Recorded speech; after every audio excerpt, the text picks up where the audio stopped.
Okay. We are live. All right, Zerilath Eternal here on the soon to be called Zerilath Eternal channel. I'm in transition. Zerilath Immortal. And I am here with Robert Phoenix and Slick Dissident to do this Astro-Reincarnation theater crazy idea that I cooked up with Gabe to talk about these different our characters on the global stage involved with these major events, these figures that are, you know, almost openly working for us or against us per se, and how much there seems to be these interesting echoes of characters and roles in history, because we're talking about, like, you know, was there somebody in history, for instance, on January 6th that is like a mirror of what Jake Angeli did, being the literal spearhead of the Q esque movement, right? And all the things that means. And then I was thinking to myself, man, we've been talking about how the alignments are just like the Civil War and the American Yeah. Revolution and the fall of Rome all rolled up in the one. Also, World Yeah. War II as well with Uranus and Taurus, Yeah. right? Yeah. That's Yeah. another. That's another. So we have three major epics, right? Civil Yeah. War, Revolutionary War, and World War II with the outer planets. This is unprecedented. Like this is the big showdown, isn't it? Like it's all, all three rings of the circus rolled into one. Robert, I want to ask, can you specify, like, you're referring to Pluto, Neptune, and Uranus are in the same Yeah, place as so those so wars?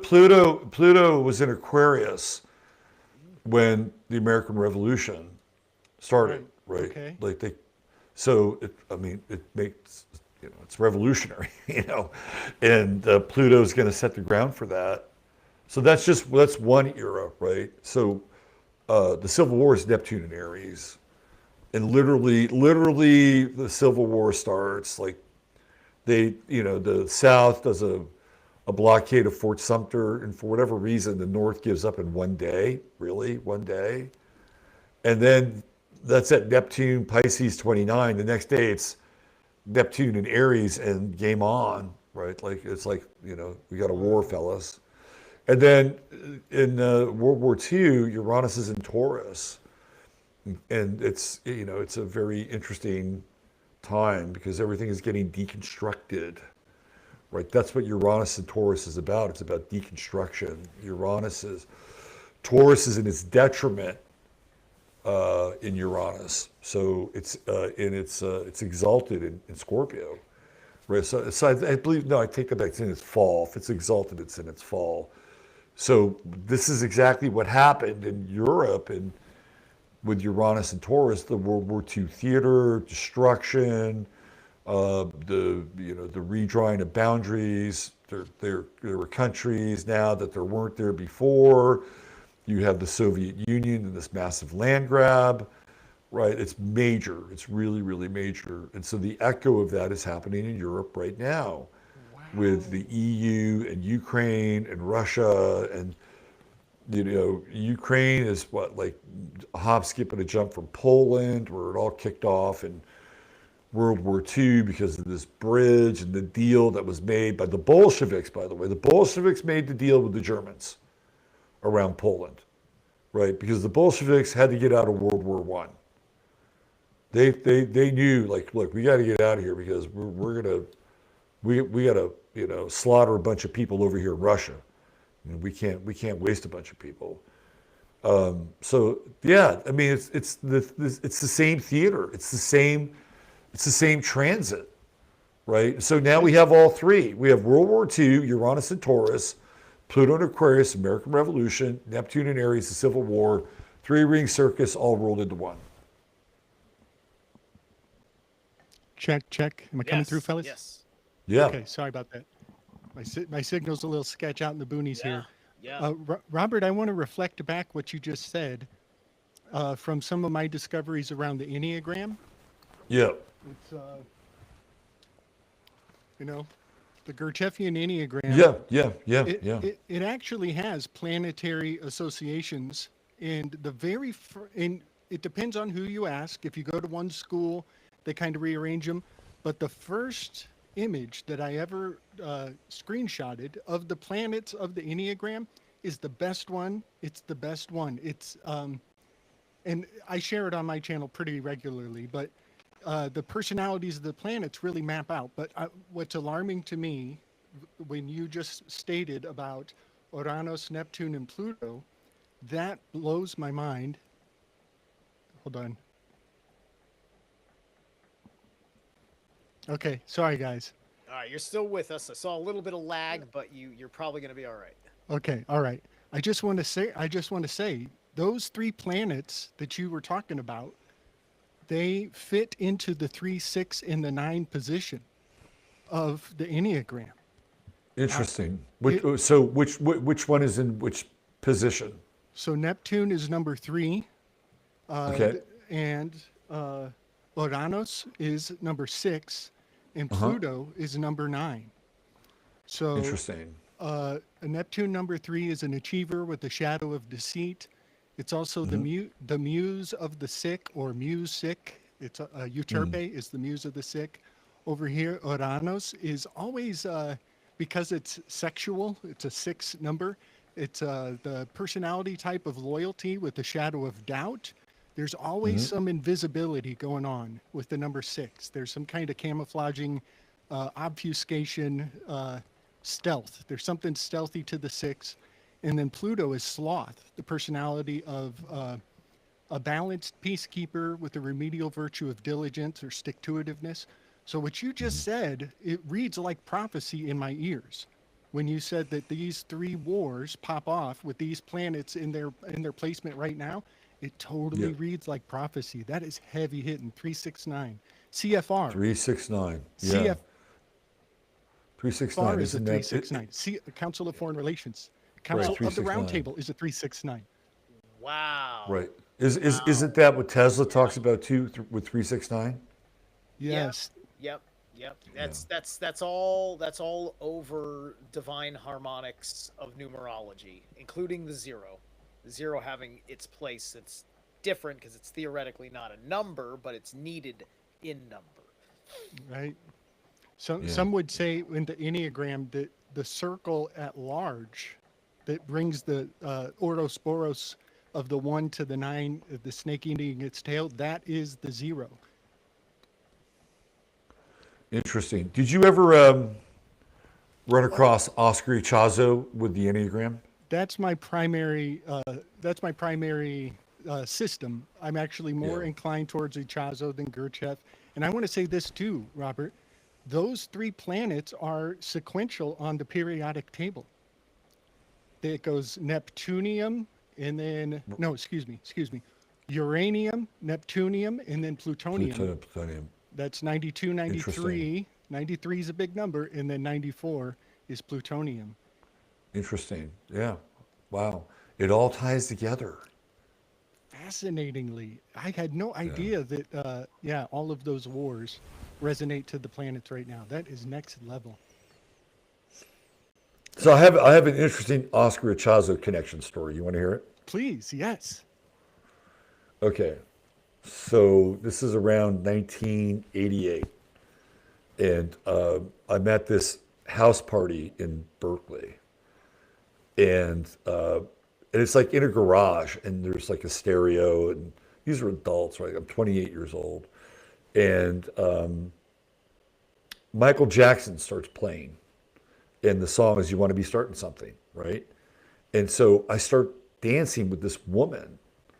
She's older than me. She's kind of smaller. She's smaller than me, but she's kind of like, has like a fairy kind of quality to her, right? She's sort of, well, what's interesting is her name is actually Faye. That was her name, Faye. And she was Faye. She was also a Taurus. So I wind up having this connection and it's a relationship. It didn't last long, but I start to have this relationship with this woman. It turns out that she is actually Chaka Khan, the singer for Rufus. She's Chaka Khan's stepmother, right? And so she has a daughter who is Chaka Khan's half sister. So I started hanging out with her. Now, she was a follower of Oscar Ichazo.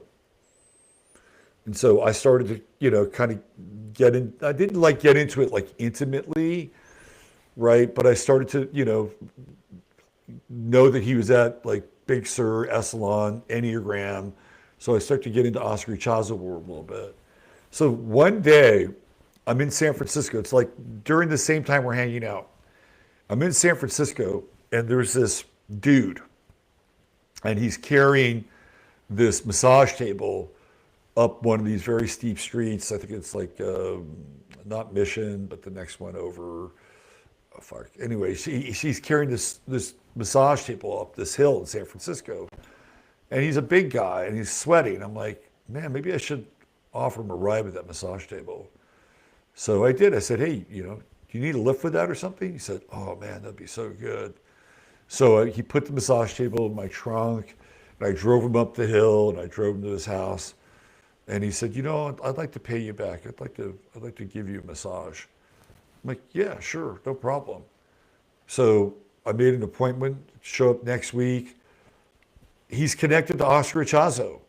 And the whole massage thing is based on what he learned through the Oscar Ichazo school experience. I was like, what the fuck is happening here? Why all of a sudden am I in Oscar Ichazo land with these people? Right? So that's, and I studied Gurdjieff a little bit, not a ton, but a little bit. And it's so I knew there was a connection between the two. And yeah, that's really cool that you discovered his work. Yeah, I'm fascinated by it. And essentially, knowing the vices and virtues is so rewarding for anybody and everybody, But then I had to go with that system in mind. I had to go through Plato's Republic to learn more about virtue and vice, the Aristotle's writings on virtue. And then, so I've actually not only learned about the vices, but I also can kind of harmonize to what fixes the vice, or the antipode, or the angel of the vice. If the vice is on one shoulder, so I've learned all the virtues as well. And so do you have a device for that? A decent memory. I just have a decent memory. That's good. Yeah. Hang on to it. So one thing that's really wild, Robert, is I've done some videos on this on my channel.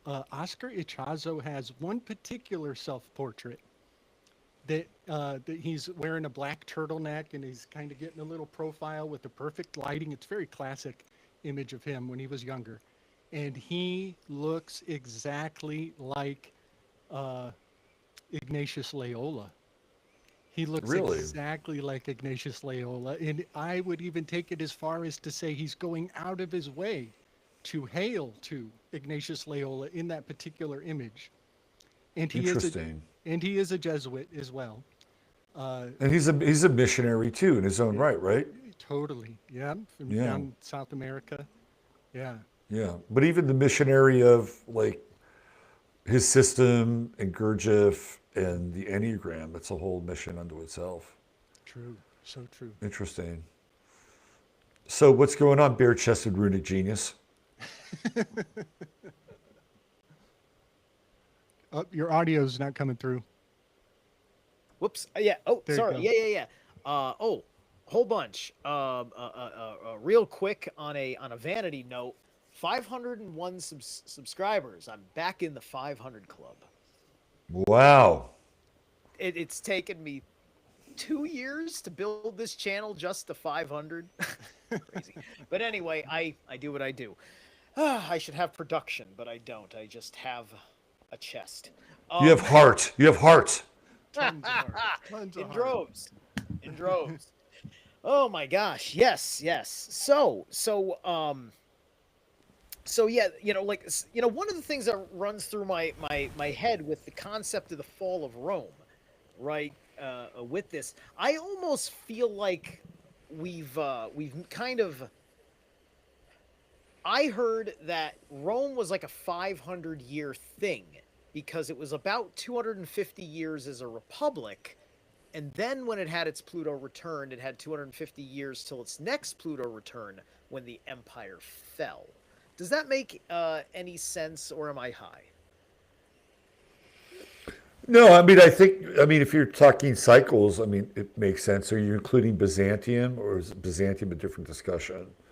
Um, Be- I'm just talking about what I'm really talking about is that America, this entity that was founded in 1776, or you could yeah, go yeah, yeah.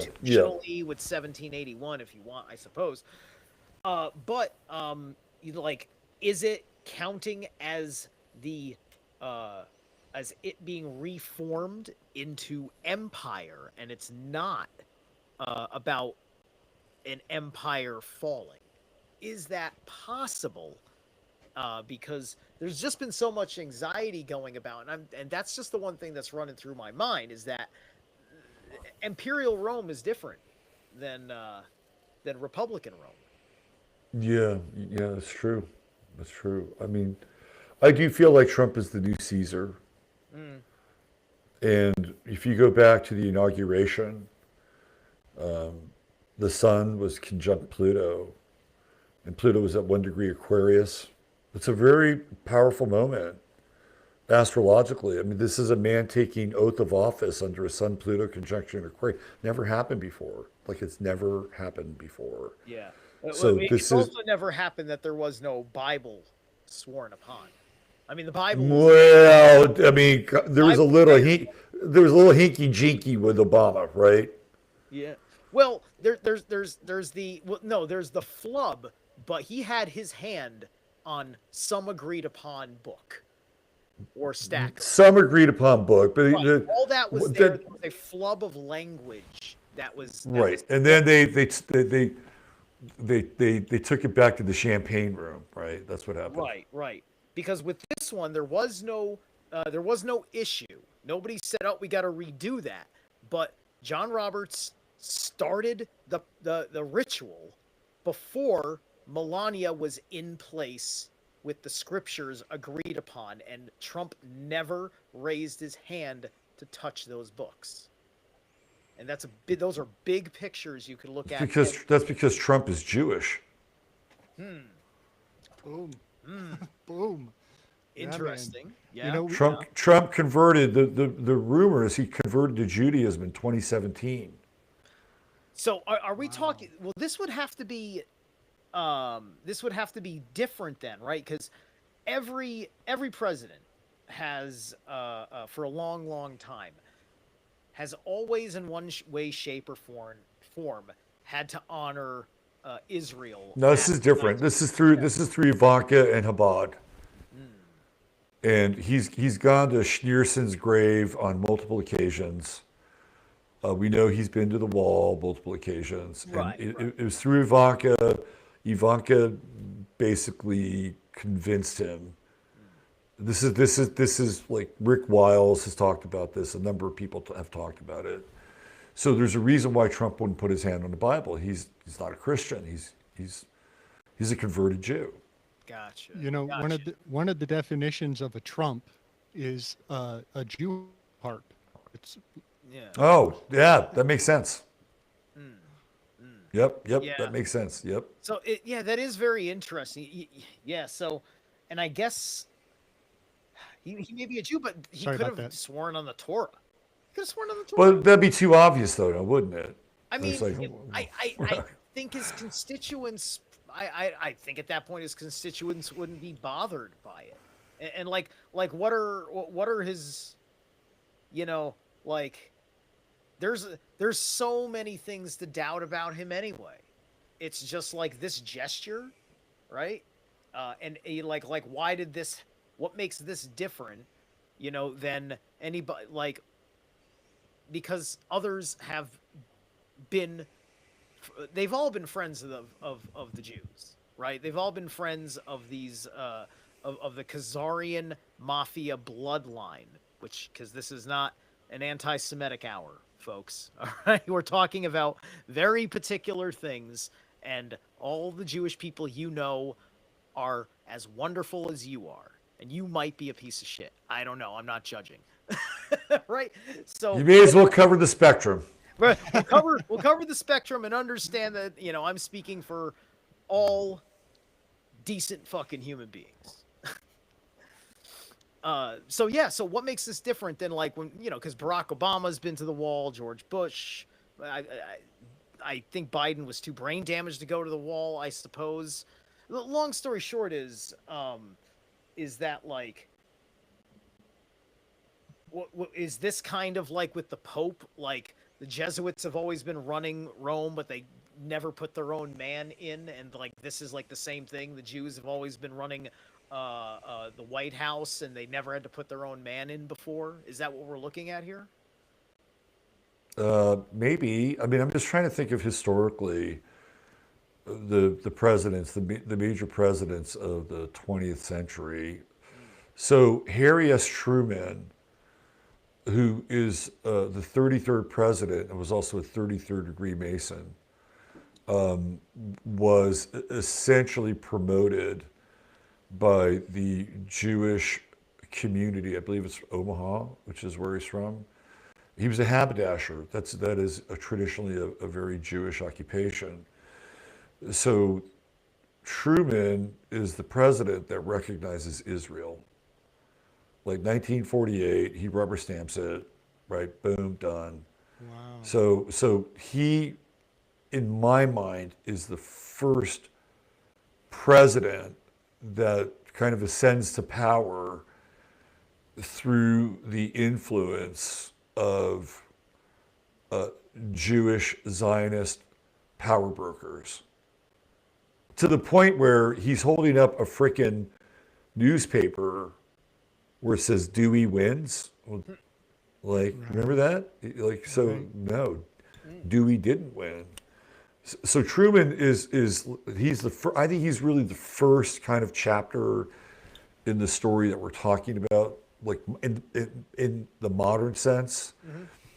There is a rumor that Eisenhower was actually Jewish, and that the spelling of Eisenhower was Hauer and not Hower. Interesting. Dang. Right? Yeah. So now you got to bring Dwight Eisenhower into the conversation. Right. There's a lot of. Let's talk Kennedy. Let's talk Kennedy. We got to talk Kennedy, because Kennedy's a rupture, and his old man made a deal with the Jewish mafia and the Italian mafia. And some people say, well, they're all one anyway. So it was like Meyer Lansky and Giancana and his boss, because he wanted his son. He knew all these guys. He did business with them. You know, the Kennedys are an American crime family. So he makes this deal with these two entities to get his kid elected, and they pay off for him. And the promise was that he would leave the mob alone, and he would allow Israel to develop nuclear power in this place called Ashkelon, which is where they have their nuclear power plant, right? Kennedy didn't want that to happen. And Kennedy was not a fan of David Ben-Gurion. They hated each other, actually, right? So he also goes back in the mob promise, and Bobby starts going after the mob again, because that's what he did when he was attorney general. Like, you know, if you ever want to have a very entertaining, like, hour or so, go and watch Bobby Kennedy interrogating Jimmy Hoffa. Jimmy Hoffa is like a fucking pit bull, and he will not be intimidated by Bobby Kennedy. It's really, really interesting to watch. Anyway, so guess what happens? Bye-bye Kennedy. Bye. You know, you went back on your deal. Well, let's talk about Lyndon Johnson. There's very strong evidence that Lyndon Johnson was Jewish. What did Lyndon Johnson do? Lyndon Johnson cranked up the amount of religious dissidents from Russia seeking political asylum in the United States. But it was only one group. It wasn't Christians, right? It was Jews in Russia. And you have this big wave of immigration from Russia. And where do they start to come to? They come to South Padre Island, Galveston. They start to migrate into places like San Francisco. So Johnson is more than likely Jewish. So now we have Harry Truman, 33rd president, 33rd degree Mason. Oh, probably also hanging out with the Shriners and B'nai B'rith. And what does he do? He rubber stamps Israel, right? Now we have Eisenhower, spelling of the name. Now we have Kennedy, breaks the promise. Oh, now we got Johnson. He's there. Nixon doesn't last very long. He's in for basically a term and a half. Nixon had a very interesting relationship with Israel. He supported Israel, but he also said that whoever is president of the United States should not automatically make concessions to Israel. Like, he's on the record. Right? He's on the record basically saying we can't always give Israel what they want. How long did he last? He lasted half of his second term. And did he have a good or bad reputation with the Jewish community before that? Was he ever accused of anti-Semitism during the war? No, there was never like a kind of an anti-Semitic smear on Nixon. The biggest smear on Nixon was his relationship with Joe McCarthy and the Committee on Un-American Activities, in which he was a pretty significant driving force behind McCarthy. And Yeah. so you know, he's got the kind of the Red Scare stain on him. But I don't think he had any kind of, he was too, no. Look, his right-hand man was Henry Kissinger, right? And Henry Kissinger was like a super Jew, right? So he's kind of insulated, kind of firewalled there. But he's also somebody who is not going to play by the rules. And they set him up. They totally set him up. They got rid of Spiro Agnew, and then they brought in Gerald Ford. He had to accept Gerald Ford. There was no other person that he could have as his vice president. Gerald Ford was also on the Warren Commission, and they all helped lie about Kennedy's assassination. So that's a payback, political payback for Gerald Ford. And then, of course, they bring in Rockefeller. We all know that story. Now, Jimmy Carter, he's odd. Like, Jimmy Carter's this weird kind of outlier. 369, he's a CFR guy. He's also a Trilateral Commission guy. He's the Trilateral Commission candidate. And, he barely beats Gerald Ford. It was a very close election. So they bring him in, and who was his VP? Was it Mondale? I forget. I think it might have been Mondale. But he's only there for 4 years, and boy, it doesn't go well for him, does it? He fires all those CIA agents at the beginning of his term, and they get him back, right? They get him back with this whole, Iran fiasco. He's cooked. Then you have Reagan. There's plenty of pictures of Chabad Lubavitch hanging out in the White House with Reagan. He had no problem with them. George Bush was not the warmest and fuzziest to Israel. George Bush did not like Israel. And of all the modern American presidents, he's the one that's probably the most obstinate, although you'll see him with pictures at the wall, and Junior's at the wall, right? There's even some speculation about the Bush bloodline, too. Yeah. That they come from. I'm sorry. I was going to say that. See, I think that there's a big divide in. I think Christianity, which still has its various prevalences across the United States in different ways, including where there are Christians in very liberal places with different attitudes about things and different levels of sin, if you will. And there's the distinction. I'm friends online with Thomas Sheridan. He's big on this distinction that there is the very Presbyterian-like Christian. They kind of have been turned into Second Temple rabbinical Jews by proxy. As Goyim, they are being used as as these useful idiots for the cause because they won't care to look at the crimes because they'll be able to ride both the Bible and the excuses of propaganda of history to protect them, where other Christians are not necessarily so into that, and so you'll have I think the church was much more united in its opinion of Israel after the war because everybody was aware of the things of Mein Kampf and thought it was like this atrocious thing, and then everybody's aware of what the communists told us happened in Auschwitz and stuff, right? I'm framing it this way because first source on the facts of the Holocaust come from the Soviet Union. Yeah. Right? Because they get there first because it's the fucking Eastern Front. And Right. we were allies and we were just trusting the word of the, what was it called? The Pravda was the state newspaper, right? Yeah, Like Pravda. you're trusting Soviet intelligence, right? And nobody is sitting there and asking like, hold on a second, but no, you just throw the very people the information was about out there.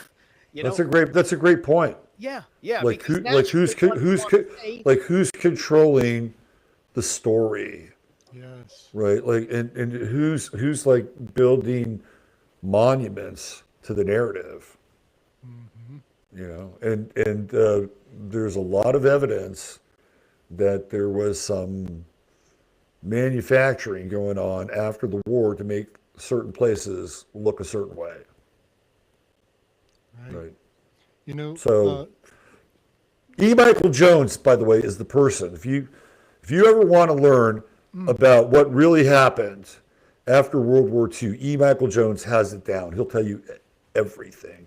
Like they brought Billy Wilder from Hollywood to come out and film shit to make it look like it happened, right? Like, so Steve, to your point, yes, those guys are part of it, but I mean, yeah, then you got Hollywood getting involved, and they're doing their part to help create that narrative as well, like very quickly. E. Michael Jones is not far away from me. He's in South Bend, Indiana. And I love him. Yeah. I love him. He's really funny. He has a great sense of humor, and he'll forget more about periods of history than I'll ever know. Exactly. And he's got balls of steel. Totally. Yeah, I think I know a little bit of his work. What wasn't he good colleagues at a few years ago with Owen Benjamin and did a few streams with him? They had a dalliance, and then Really? yeah, and then Owen always kind of soils in his own bed, and E. Michael Jones turned on him because Owen did not understand like the Catholic perspective. And Owen being a Gemini, he's really bright and he grasps certain things, and he was kind of like spewing the Reader's Digest version or the Cliff Notes version, and E. Michael said, no, you're getting this all wrong, right? And because you're getting it all wrong, we have to draw attention to like your methodology and what are you really trying to accomplish here, and it didn't end well. He called him like a wizard or something. There was like it was not. He went with the wizard accusation. You know, I noticed that happens, and that's a defensive response. He's Owen's human, has a responsibility as a public figure, but he's human. I have to say they're a beautiful contrast to each other. If Owen is a comedian, that's one half of the theater masks. And the face of E. Michael Jones should be next to the word dour in the dictionary. Yeah, I agree with you. I totally agree with He you. looks so dour, but that makes him even funnier when he gets sharp on you. That's interesting. So yeah, the two of them are a fascinating combo. Yeah. Yeah, and they're adjoining signs too. Owen's a Gemini and Michael's a Taurus. Mm. So there's your side by side. Totally. Wow. Yeah.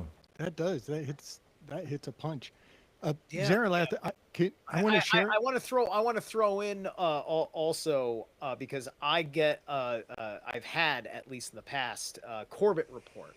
I've gotten a tremendous amount of wealth of knowledge and many leads to go down in my deeper understanding of things from great stuff done by the Corbett report.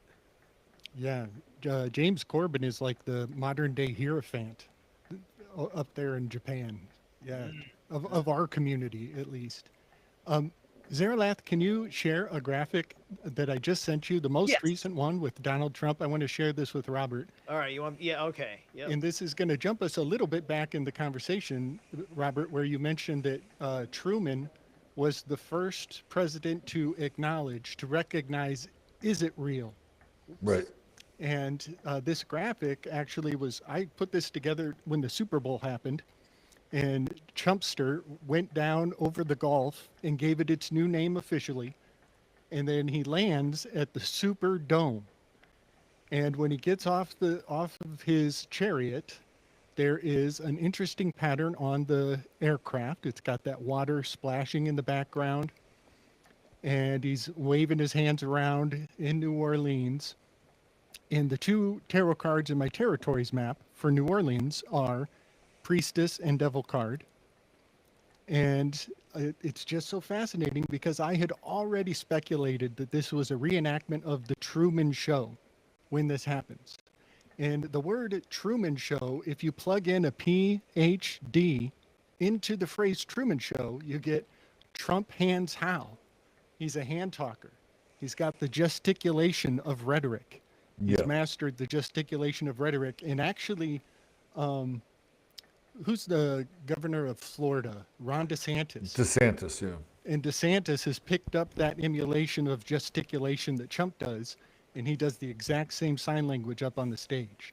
So how Trump hands is plugs into the Truman Show. And I find it profound that you were mentioning that Truman is the first one to recognize, is it real?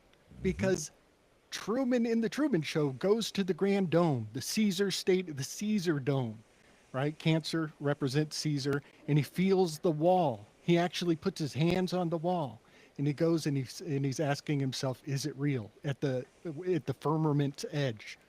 And so this is an old graphic I made, but as soon as you said Truman was the first one to recognize, "Is it real?" This graphic had to be shared. Yeah, that's really interesting. I Yeah. love it. Yeah. It's yeah, It's very very cool.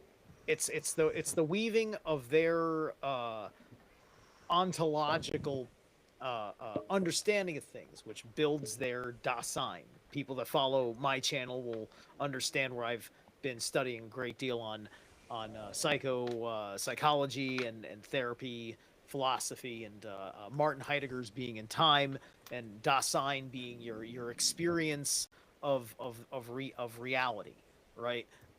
And so that's these are the kind of things that give you an overlay. Because I noticed that my entire worldview changed once I was able to sever like the historical lies and go into that unknown about everything that I was looking at and rebuilding from like a Socratic doubt starting level until I found a proper base and path. And so they want to make it terrifying to live outside of the reality that revolves around the essence of these things, because they want this to be they want Israel to be Jewish Disney World. You go there to get a simulation of that reality. Look, see, everything that happened in the Bible, it's a theme park. Right? It's a theme park. Christians go there and certain Muslims go there to freaking get close to God because, oh man, Jesus' footsteps were here. This is Holy Land. Yeah, yeah. Have you guys heard these stories about people who go to Jerusalem and they wind up going crazy. Have you heard these stories? No, what they get like a Jesus complex coming Yeah, down? man, this thing happens to people when they go to Jerusalem. Like there are people that are kind of overcome by this holy madness, and they start like acting out like they're Jesus, but they're like crazy Jesus. Like this is a thing. It happens Well, not yeah, infrequently. you know, and you know who nails that without going to Jerusalem? And Slick knows what I'm talking about. Jodorowsky, Oh yeah. the Big thief time. in Holy Mountain. Yeah. You've seen Jodorowsky's Holy Mountain, Robert? You know, I'm going to have a moment of honesty and candor. I have not. Ooh, you I know it. I must. know it. I know it. I know Jodorowsky. I know all about him. Yeah. Right. I know that he's a tarot reader. He only uses major arcana. I Hmm. believe it is. Is it the Marseille deck, if I'm Yeah, not he's the mistaken? Marseille deck. He's got Right. it. So I know about Jodorowsky, but I have not seen Holy Mountain. Yeah, Holy Mountain is such a beautiful tarot, tarot story, and it's such a deocculting of the Wetiko of Christianity. Oh my gosh, it is such a gem because after you watch that movie, you can watch me and Slick's two-part breakdown of this monster. I took every imaginable slide Every of piece. every important, shocking moment you can imagine, including the naked hermaphrodite. Oh my gosh, insane. The movie was some of the best crack I'd ever watched, and then you feel like $1,000,000 at the end of it because of how he lands the plane. You'll love it, Robert. You'll Yeah. All right. It's on my list. And that should be on everybody's list.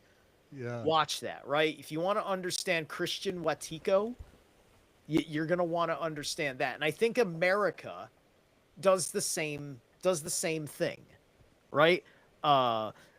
Because we seem to be repeating Mesoamerican history in the way that we are driven ourselves so mad that we're not able to keep ourselves in an incline, right? We're in a civilizational decline because we're having trouble keeping our population capable of taking care of itself or even wanting to uh, uh, uh, increase itself, right? And I don't mean population, in general, though that's part of it, but just, men developing and being, great men at certain things, being very interested in having the next level of skill that makes their life easier and is a great contribution to our sense of strength, culture, identity, wealth, and all those things, right? For themselves and for everyone they love. It's and but it's all the behaviors, right? This is my point about why I found Jake and his and January 6th such an interesting, compelling idea in the sense of this reincarnation theater, right?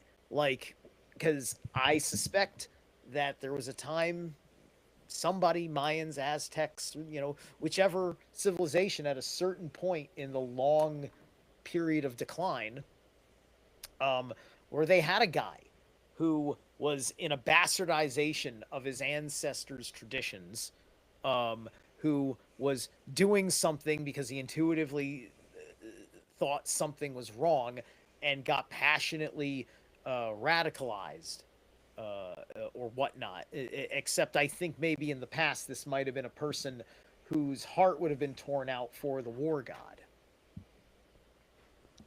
Interesting. Yeah. Yeah, Robert, if you do watch the Holy Mountain, the very end scene, Zerilath and I end up making the claim that this is kind of one of the earliest breaking of the fourth walls. And I just want to just kind of give you that nugget when you get to the very end. Yeah. It becomes really fascinating because I think ever since the Smith Modernization Act, the fourth wall has been tumbling down in a great many ways. I often say that they give you lies in the news while they're looking at you straight on. They've always, by omission, they're lying to you in the news when they look at the camera. But the truth is always in your fiction cinema, where they're not looking at the camera.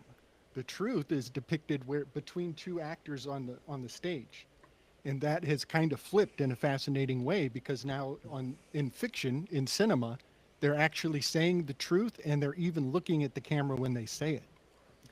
And so there's something ritualized about breaking the fourth wall that is going on.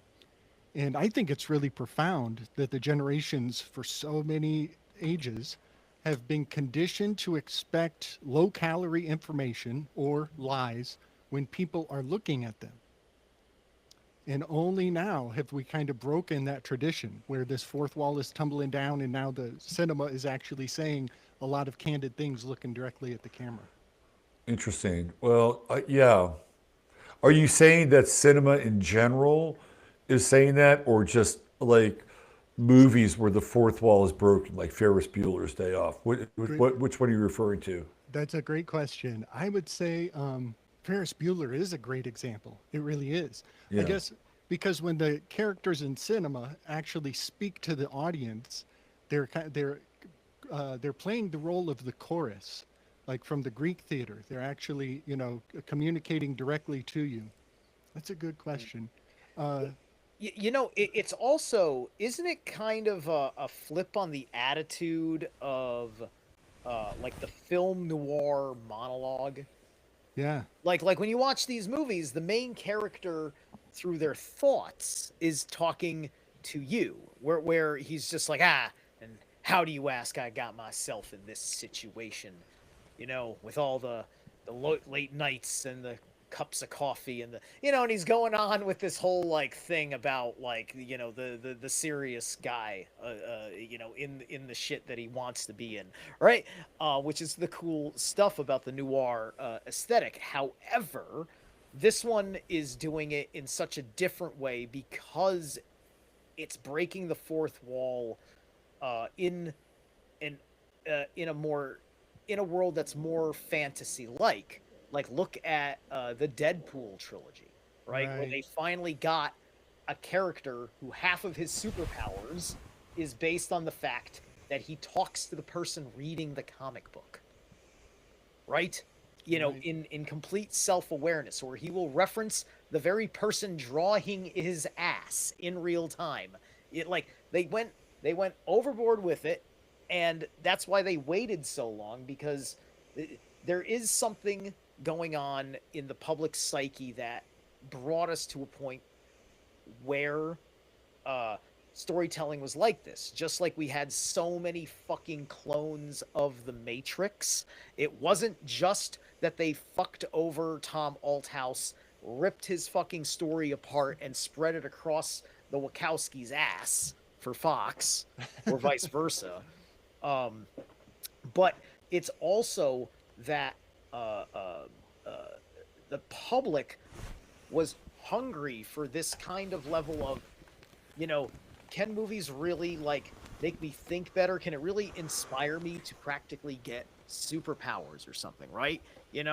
Just like The Matrix, eventually, when I got past the fucking nihilism of the whole fucking thing, it got me to the point where, like, okay, fuck being Neo, now I want to be the Northman. So, Yeah, you still get me thinking about this fourth wall thing.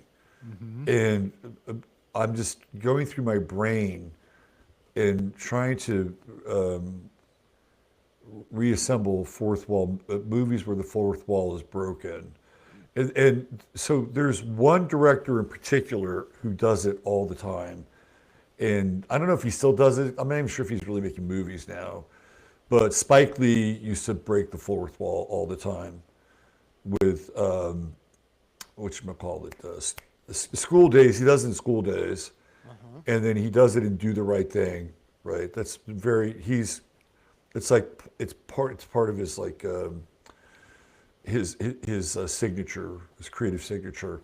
But a movie that really does a sneaky job of breaking the fourth wall is Full Metal Jacket.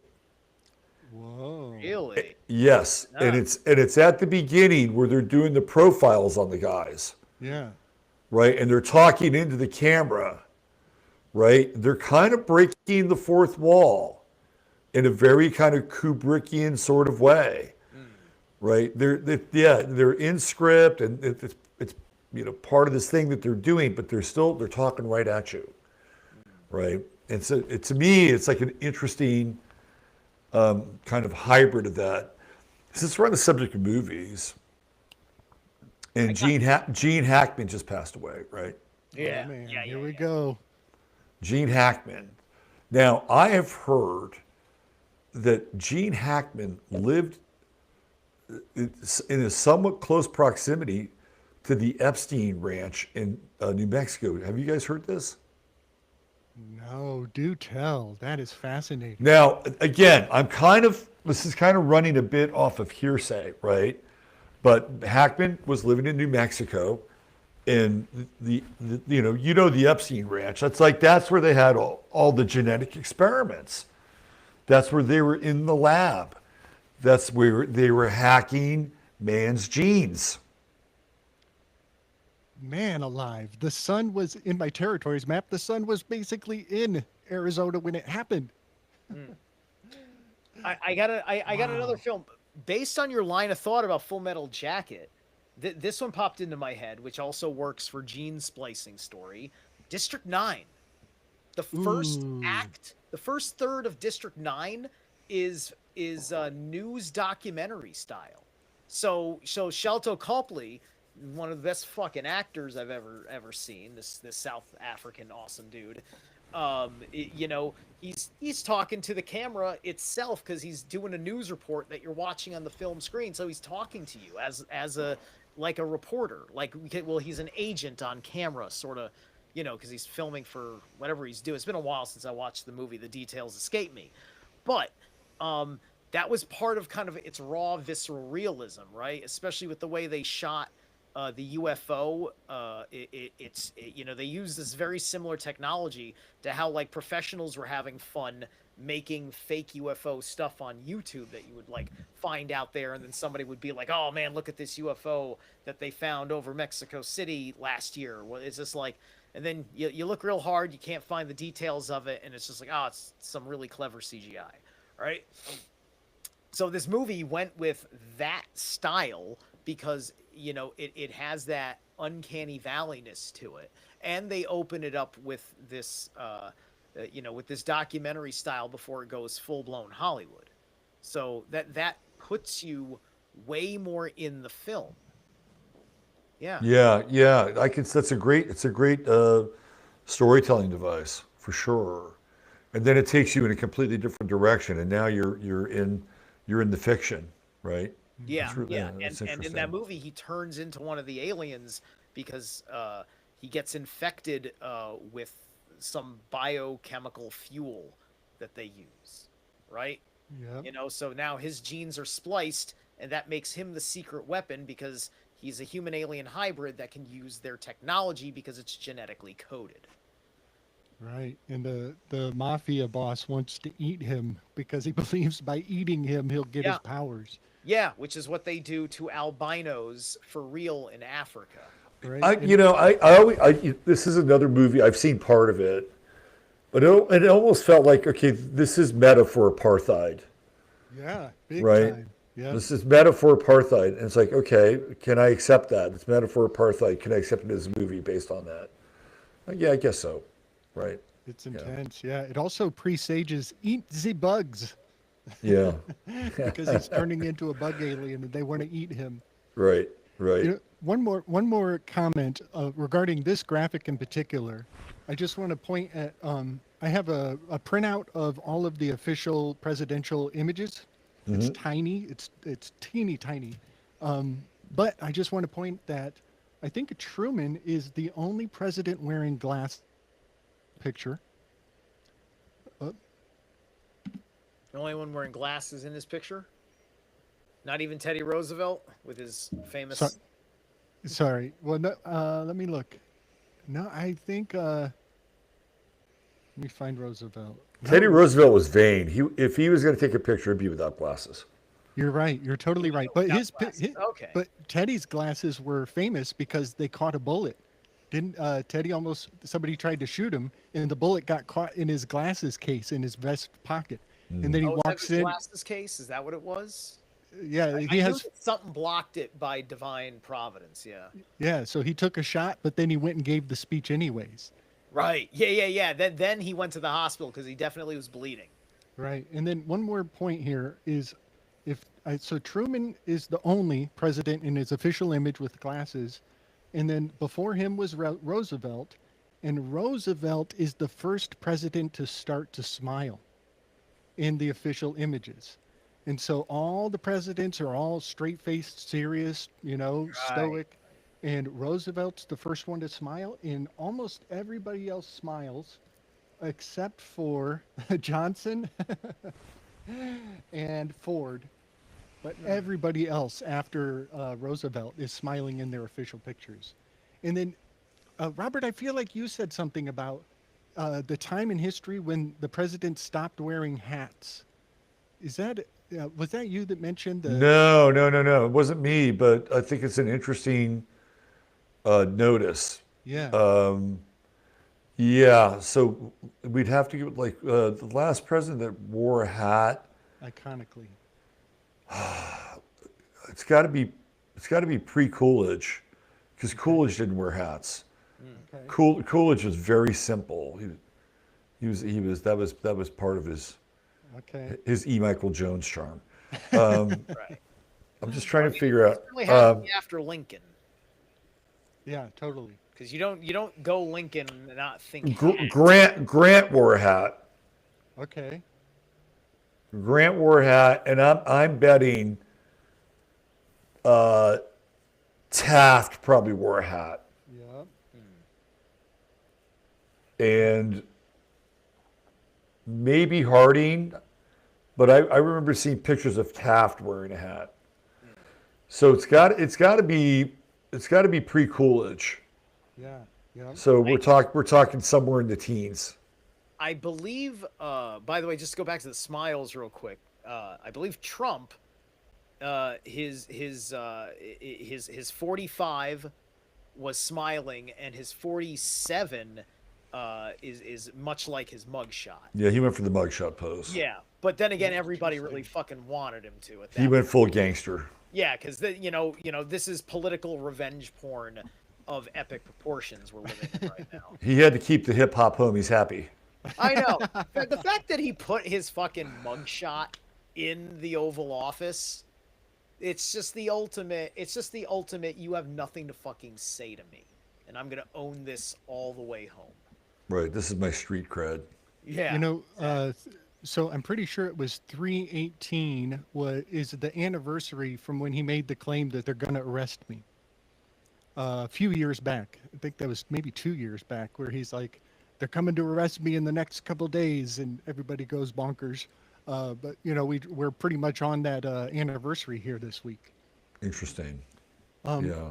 And Zerilath, can you share from the images I sent you the one of the first ones up at the top with it has the nodes of the cobra on it?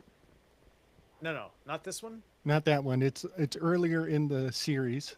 Oh, okay. But we'll totally get to that All right, because I hang know. on. My buddy Tom I was gotta go back. he was overhearing our conversation, Yeah. and here's a photo of Coolidge with a hat. Oh yeah, totally. That's a. So there we go. Yeah, all right. Looks like he's at a ball game, Earlier one. I would throwing out a love. first pitch. I would love to Okay, see. I see. There's these early. Oh, I'm sorry. I forgot about all these. Which one did you want me to grab again with the nodes? The one with the cobra nodes, the north and south. nodes. Yeah. With the Baroness. Okay. You hold know, on a second. Robert, if I were inclined to have access to AI, I would ask it to print out the presidents and their specific hat in the type of hat. I think that they signal so much in broad daylight through hat signaling. So much is just underappreciated. Through their I think hats. they've gone to tie signaling now. Good call. Good. Well, call. Trump has specific ties. Right. He has the powder blue color of the Magan Star of Israel tie. Mm-hmm. He's got the red tie. There's red tie Trump. The red Right, tie. right. And now, so What is he? What has he been sporting lately? Gold. Gold ties. Gold ties. And this is his, like, related to the whole golden age thing that he's been talking about, right? So they definitely signal through ties. Ties are weird. I'm a bow Yeah. tie man And, myself. you know, but and it's all like I can see that. it's all like single, like it's all like solid color stuff normally. Like nobody wears like a striped tie, like not even like True. nothing with any design quality, just color code. So true. You Yeah. know, it's like the mood ring of the nation or something. What chokehold? Do we have a happy chokehold today? So, Robert, I made a video yesterday. Well, the past 2 days took me a while to put it together, regarding the moon landing, or I'm sorry, the ISS landing, Dragon Freedom 9 that was up there for 9 months for a birth cycle, coming down in Tallahassee. And the moon was on the line between Scorpio and Sag on that date, and that is the Ophiuchus. Oh, yeah, Ophiuchus, yeah. You got it. You got Yeah. it, man. Yeah, And yeah. so I mapped this out, and sure enough, the moon is in the location where the ceremony is happening on my territories map. Yeah, interesting. It's right here off the coast of Tallahassee. I'm looking at the events in the news. I'm looking at my territories map. It's just a humdinger. But so I put the hanged man Ankh. You see the Ankh? Yes, yes, yes. Yes, and the shape of the Ankh is the shape of the capsule. And the nodes are symbolized by the cobras glyph. And I had actually a week before I had watched the silliest video that was breaking down the plot of GI Joe at large, which when I was a kid I didn't care what the overall plot was. I didn't even There's like a lot of weird symbolism in those G.I. Joe cartoons. big time. Yeah. And so when I was researching, rehashing the GI Joe stuff, there's this one character this is the only true love relationship in all of GI Joe is between this woman and Destro, the dude with the silver helmet. Her name is the Baroness. Oh, yeah, yeah, yeah. I remember that character. Yes, and so she and Destro are always like trying to sneak aside and make out. Well, sure enough, I just when the parachutes dropped, they kind of fan in front of the camera, and my immediate association. Now, keep in mind, I was prepared to see it this way because I had watched the thing on GI Joe, but I immediately thought of Cobra Commander and the Baroness, and so. Can you share the graphic of Destro and her? It's right next to this one, Zerilath. Yep. So I made this whole video about Baroness and Destro. I think she represents the death card, which is right here. And I think he represents the moon, which is right here. The moon is on the death card right now. But there's a scene where they get caught making out on an Egyptian skiff out in the water. And so I took a picture of that from the cartoon, and I'm just kind of, having fun with the idea of cobras because the cobra is the symbol of the nodes and the lunar standstills and eclipses. But then it kind of blows me away when I watched your presentation. I think this morning you mentioned that it's Baron's birthday. That's right. It's Baron's birthday. Her name is Baroness. Right. And so they're out on an Egyptian skiff when Cobra Commander catches them making out. And a lot of people are there's something uncomfortable about Suni and Butch being in a capsule with all the privacy they could ask for up into space. A lot of kids, when I was young, one of the ultimate fantasies was zero gravity sex. So, it's just fascinating because I had no idea. I wasn't even thinking about Baron when I was making these weaves around the Baroness and the Destro and the Cobra Commander thing. Do you see how much she aged up there? Yes. Do you see how much she looks like the Wicked Witch of the West from Wizard of Oz? I have to put a pause in here. Do you guys really believe that they were up there? No. Yeah. No. Yeah. Nah, yeah. Look, you know what? I do, but up there is not up. They're not up in space, but they're up there. I've seen so many like ISS videos. It's like, what is going on here?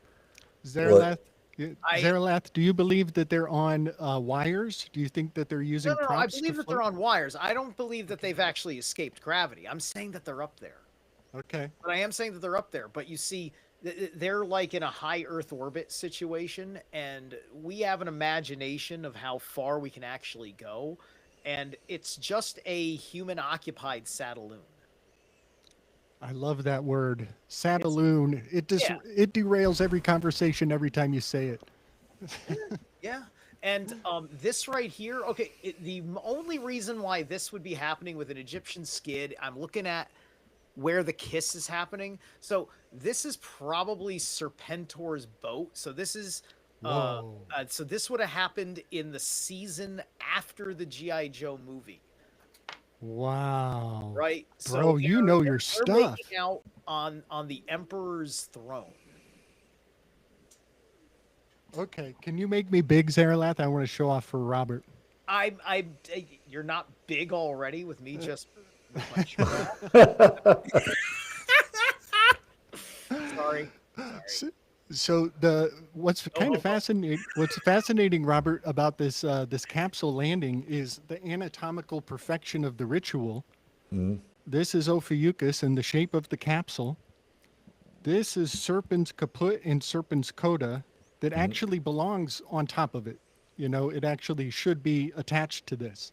But I have these cards, and look how this looks like the capsule, and this looks like the parachute strings detaching. Interesting. And Zerilath, oh, no. Somebody mentioned that it was a birthing ritual. Oh, it was Zerilath. Yeah. Because of the dolphins. I know, I was there. Yeah, that was you. Robert, you saw the dolphins? Oh, I no, I didn't see the Dolphins, but there's a guy by the name of Mega Astrologer on Twitter he said that the Dolphins were a sign of divine providence for Donald Trump and his presidency. And that's how we know everything's going fine. Yeah. I'm like, really? Yeah. You know, Look, we I got said, look, are the Dolphins a good augury? Yeah, Dolphins, with the exception of the occasional one that goes psycho and wants to go kill other dolphins for sport because they have human traits like sex and murder, sex for pleasure and murder for spite. Dolphins actually do that. It's recorded. Because they're probably humans. They're probably little water sentient, like self-conscious. They're probably beyond humans. They're probably beyond you. Their cortical matter would suggest that. Yeah, It's like, so long and thanks for all the fish. Thank you, Douglas Adams. yeah. But I say it's definitely a divine augury, a good augury, right? The oracles of Delphi have spoken. right. Better than sharks. Great point. That's a great point.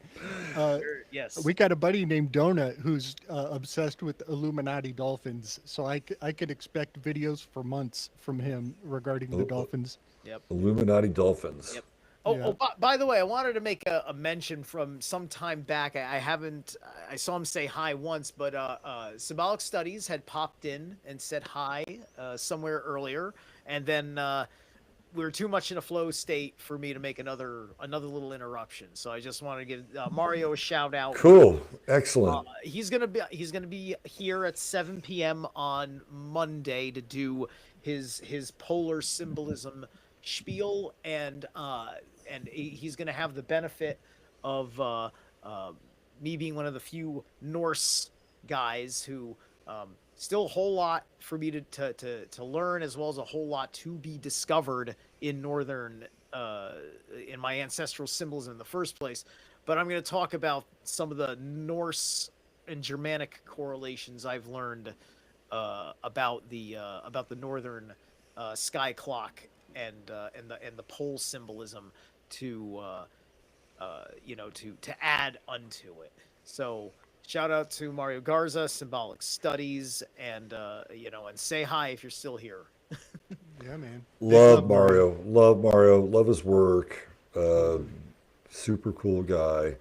Like like I could say the same for you guys, but it'd be like he's one of those guys that like I wish I lived in his town or wish he lived in my town because Yeah, we could man. hang out and talk and Right, right, right. right. And I don't say that about everybody, right? But I feel that way about you guys. I'd hang out with you guys for sure. Yeah. Yeah. I Yeah. would love to smoke some blends with the Mario Garza family. Oh man, Lens. So we went to New Mexico. Me and my gal went to New Mexico a couple weeks ago, and we went to. Have you ever been to Truth or Consequences? You ever been to this place?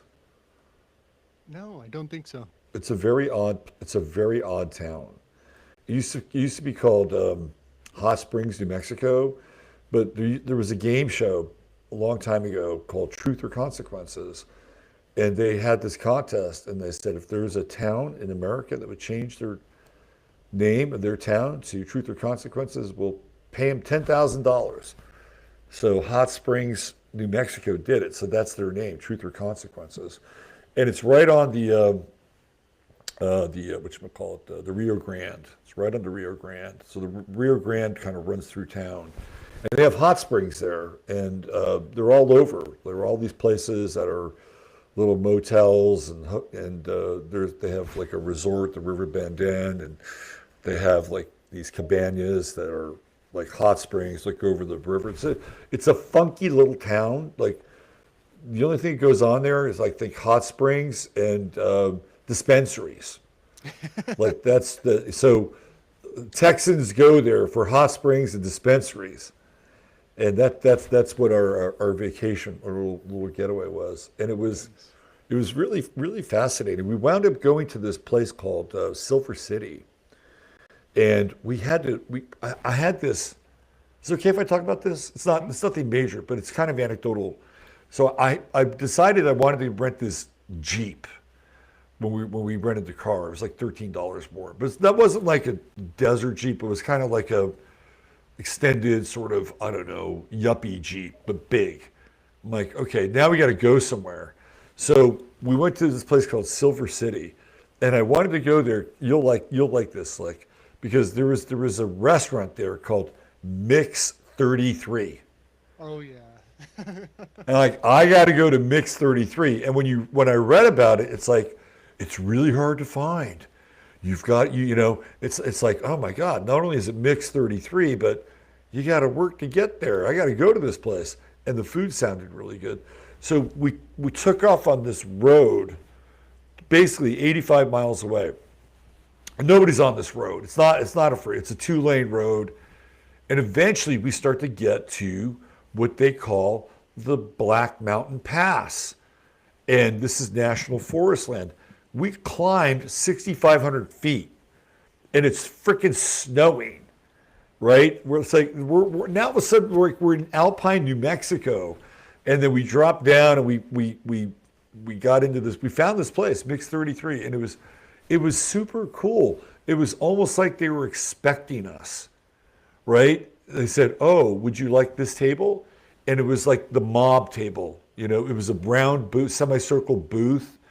Right above us, there's a guy playing jazz guitar, and it's like they were almost like they were expecting it. It was so weird. They kept saying, "You drove here? You went over that pass?" Yeah, we did.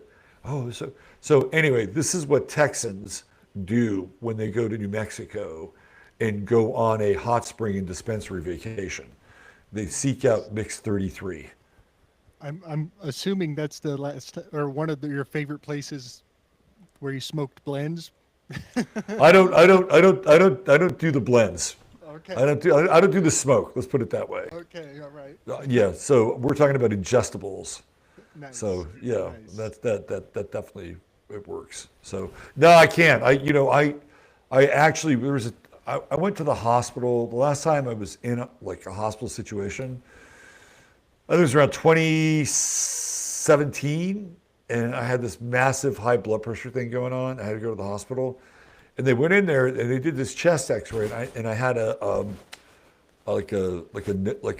node, like a mass on my lung, right? So I'm like, oh, that's interesting. So they did like a kind of a biopsy thing, and it was, it was benign. And I'm like, I need to like watch my smoke intake here because I have a Mercury Saturn square. I don't know how much you know about Mercury Saturn squares, but generally it's when you look up Mercury Saturn square, the advice is stay away from smoking.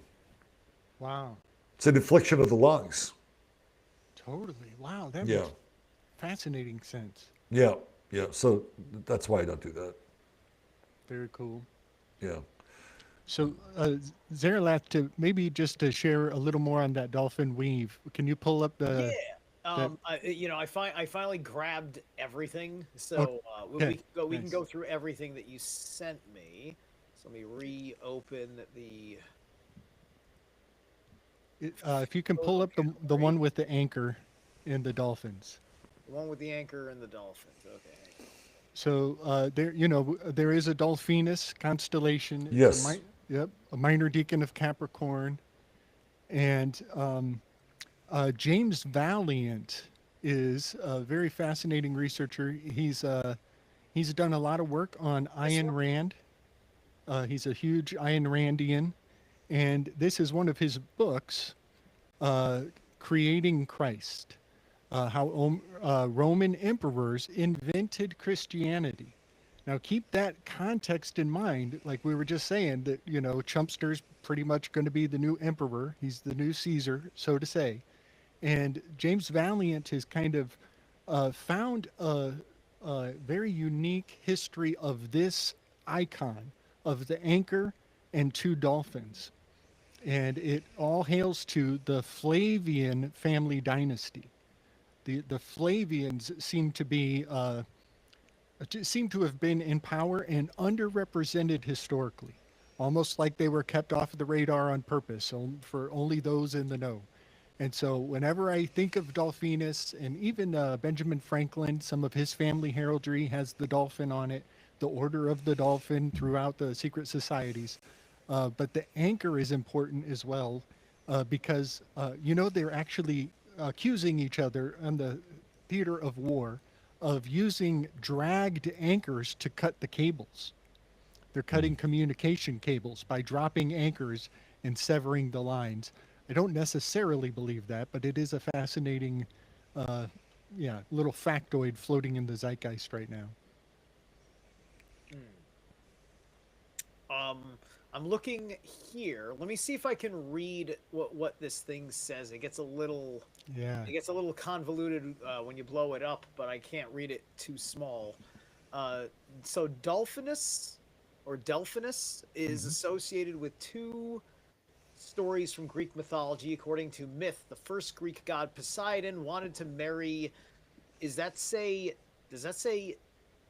It looks like it wants to say Aphrodite. Is I that don't think it does. It does Uh, look just like it, but I think it's off a little. it's Amber? Ara treaty. Nice. Nice. Okay. Did you get this off of Wikipedia? Yeah. Let me see here. It's a small Okay, that's the constellation mythology. Wait. Okay, I think I got it. I can read this if you want me to. Amphitrite, a beautiful Nereid. I got it. Narrate. Yeah. Yeah. However, wanting to protect her virginity, she fled to the Atlas Mountains. This brings in Atlantis. Um, her suitor then sent out several searchers, among them a certain Delphinus. Delphinus accidentally stumbled upon her and was able to persuade Amphitrite to accept Poseidon's wooing. Out Nice. of gratitude, the god placed the image of a dolphin among the stars. I'm wondering if that's associated with the word amphibian, Amphitrite. Nice. I bet. It's So, got phi in it. yeah. So, one thing that kind of trips my trigger is knowing that the Merovingian bloodline, they actually really take pride in having had a matriarch in their royal blood who was left off by the by the seaside alone, and she was wooed by Poseidon, seduced by Poseidon, Other people will say she was raped by Poseidon. All that aside, right now, Neptune is in Pisces. It's like just, about to come up out above water. So yeah, and also Pisces is Southern California right now, where the LA fires just kicked off. So a lot of the Merovingian mythos is getting some confirmation. Did I skip out there? Am I good? No, you were good. You're good. Okay. Yeah, a lot of the Merovingians are kind of, getting their fancies flaunted.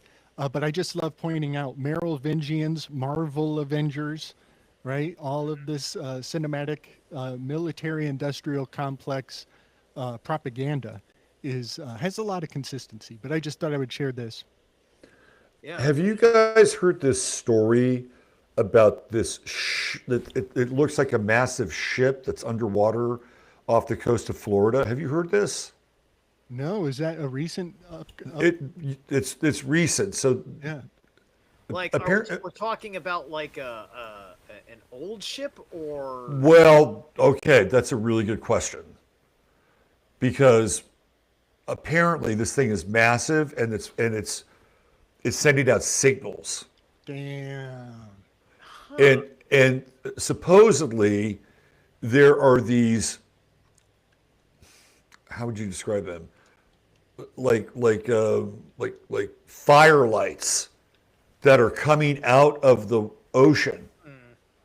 And people are seeing these things happen, and they're sort of moving around like kind of this strange anomalous activity. And I just started to follow this today, and but how close to the Bermuda Triangle is this ship? I don't know, but I wanted to bring this back to what you were talking about with Neptune and Aries coming, right? And surfacing out of the water, literally out of the water. What are we going to see? Right? Or what are we going to see? Is this going to be, and I am not like a huge UFO guy, although I do believe that they exist. They may not be what we understand, but I believe they exist. I've had some experiences, so that's, put that aside. In New Jersey that know they exist. Well, okay. So are we about to come into some kind of contact, and it's not going to be from the sky, but it's going to come from the water? Yeah, man. Right? And how is that? Because look, dudes, the Saturn-Neptune conjunction is fucking serious. It is fucking serious. This Saturn-Neptune conjunction is going to change everything. Everything. It's going to last a while. Those two move slow. They do move slow. We are headed into so uncharted waters, right? Literally. We've already got Pluto that moved into Aquarius, and look how fucking weird it's gotten. They're going to be neck and neck through Aries, right? Because Neptune's supposed to be in. Well, it's not in Aries yet, but it's about to be, right? Yeah. They have similar retrograde cycles too. All right. Mm-hmm. I have to ask you because it's happening to me in real time. Okay. These bad boys are going to be transiting my sun. Am I in trouble? No, I think it's interesting. Yeah. What degree is your sun? I'm April 6th, so it's about halfway through. So you're about 12 or 13 Aries. Something to that effect. I can. Yeah, it's going to be a while before Neptune gets there. I'm an Easter baby. Saturn, you will feel Saturn, and you'll feel Saturn 2027. And Saturn-Sun conjunctions are very significant.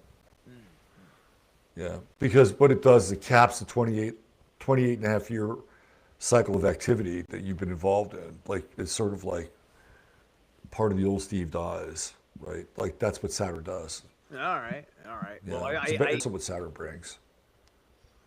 Yeah. It's both. Yeah. I'm hoping to reap the good benefits of Saturn for the rest of my life because Well, I also feel like, that kind of conjunction, especially in Aries, like it's a lot to handle. And so there's like, you know, sort of, messages around like maturity and like being tasked with some sort of like a mission. It's very mythological. It's like, okay, I have to accomplish this now. And there's heavy lifting. Like Saturn Sun is heavy lifting. Like, okay, I'm going to take this on. I'm going to do this.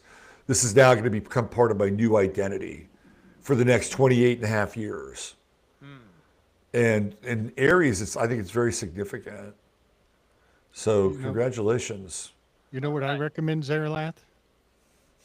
Should buy yourself a new firearm and get yourself to the range on a regular basis. oh, once I That's get- good. That's good. yeah, I need to get my full-time work in swing. And so if I feel anything on the horizon, I may very soon have that prospect for finally something full-time at a reasonable wage coming to get me there. Because first thing I have to do is make sure I can keep above board on my monthly payments because it's been a suck.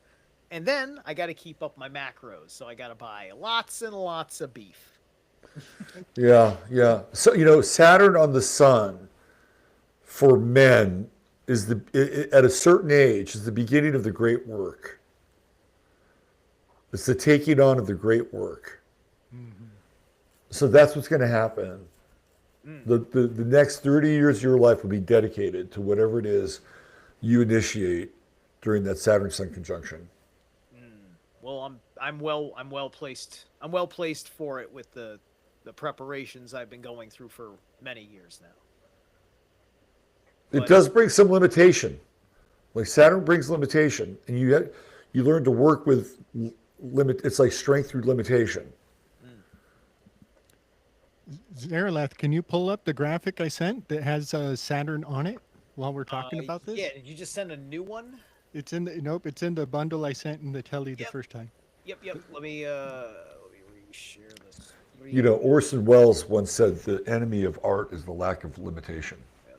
And Ooh, nice. also, I just wanted to point out real quick before I move from this Creating Christ thing that you picked up over here is it's very interesting because this is a book, right? You didn't make this picture? Right, that's his cover. Yeah. I find it very interesting that this anchor design is such a thin kind of like this is the Tiwaj rune upside down with the crossbar, so it's like Gebo on the other end of it, right? And so that's putting Tyr in Merkstave, right? It's blocking the energy of truth and justice and truth, right? And that's and Tiwaj, it could almost be like a Thor's hammer, but then that wouldn't be. But it's not the vibe that I get from it. It's just very interesting the way that puts together. So I wanted to put all that together. Yeah. The guy's name's Valiant. I mean, come on. Yeah, All big right, time. so- I want to point out that it's also the symbol for Sagittarius. The Sagittarian symbol is like an anchor. It's true. Yeah. Yeah, which one am I looking for? Go for the one. This is it. This is it right Is here. it? Okay, the Wicked Yeah. Witch, right. All right. So if you go up in the top right corner, I just want to exemplify how much Suni has the features of the Wicked Witch from the original Oz film. And I don't know if they're related, but I think it's enough that she has been cast into the role. And she's got her hair-raising experience like Medusa in the Zero Gravity. The witch's broom is looking like Suni's hair up there. Okay.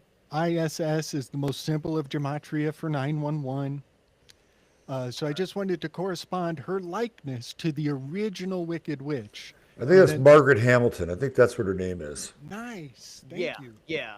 There's and that's she's also there's also fans of the Wicked Witch love her also for two particular things that she's done outside of this about her character, which was her appearance on Mr. Rogers' Neighborhood, where she shows up just as herself. Oh. And then gets into the garb in front of Mr. Rogers as kind of like a thing to so the children can watch her go into the transformation, which changes their perception of whether she looks whether they're still scared of her or not, right? That is fascinating. That was a really neat like thing about like teaching kids to have deeper levels of judgment, right? The other one was her appearance as the character on Sesame Street, Oh, which damn. at the time was I guess it was still scary as hell, so the episode was suppressed for a long time. Wow, that is fascinating. I Yeah, did not even know though that. there was Thank you. literally nothing scary about it, Uh-huh. for whatever reason they were freaking out about it. That is really fascinating. The AutoPin debacle right now makes me think of open sesame. Ought open, a magic word that reveals the mysteries beyond. But I just want to point out, Robert, have you seen, or Zerilath, have you guys seen Wicked, the most recent one? No. No. But I'm aware of it. I'm aware of who plays the witch and Yeah. who Okay. plays the little girl and the nose ring and the Yaz Queen and all that stuff. Yes, yes. So Alphaba is the character who's the young witch, and Alphaba is an anagram for a fable. And of course, the moon landing thing is definitely a fable. But she has a climactic scene, an apotheosis moment, where she breaks through the glass ceiling. It's actually a glass window. The shape of the window is just like the glass from Star Wars when Vader is fighting his son Luke and they're throwing things around with the Force and it breaks through that glass and it creates a vacuum. Well, Alphaba jumps through the glass and goes through a fall, and then she causes a blackout over the Emerald City. She makes all the power go out and the whole city goes dark, just like Haiti, Cuba, and Venezuela the day before the pod comes down to land. Well, also the power was out at was it Quantico in Virginia? What, the base in Virginia? Really? Yeah, the big in Norfolk, Virginia, the entire freaking naval base, no power. Wow, that's something else. Yeah, Wasn't there an armed person incident at CIA Langley in Virginia as well? that I don't know, but I know that they were without power at Norfolk. Right, and this is when the JFK files were being released. What? Yeah, this happened either just after or just before the JFK files were released. Was the report of this incident? I didn't even know about the power outages because I've been busy. There is too much going on to keep. I was just doing the math in my brain. Yeah. I'm like, oh, okay, all right. And listen, I've not really had a chance to look and see if people are truly saying that these releases were the nothing burger that they're claiming, but thus far, I've seen a handful of semi-interesting things that I think do matter. One of which is confirmation that the FBI via Hoover was covering for the CIA. To intentionally mislead the public for whatever a secret agenda was going on, and that's a thread that people should not let go of. That's one of the kinds of that is the kind of thing. One of the few little things that I would hope to be in there. Big things I also hope to be in there, big and small.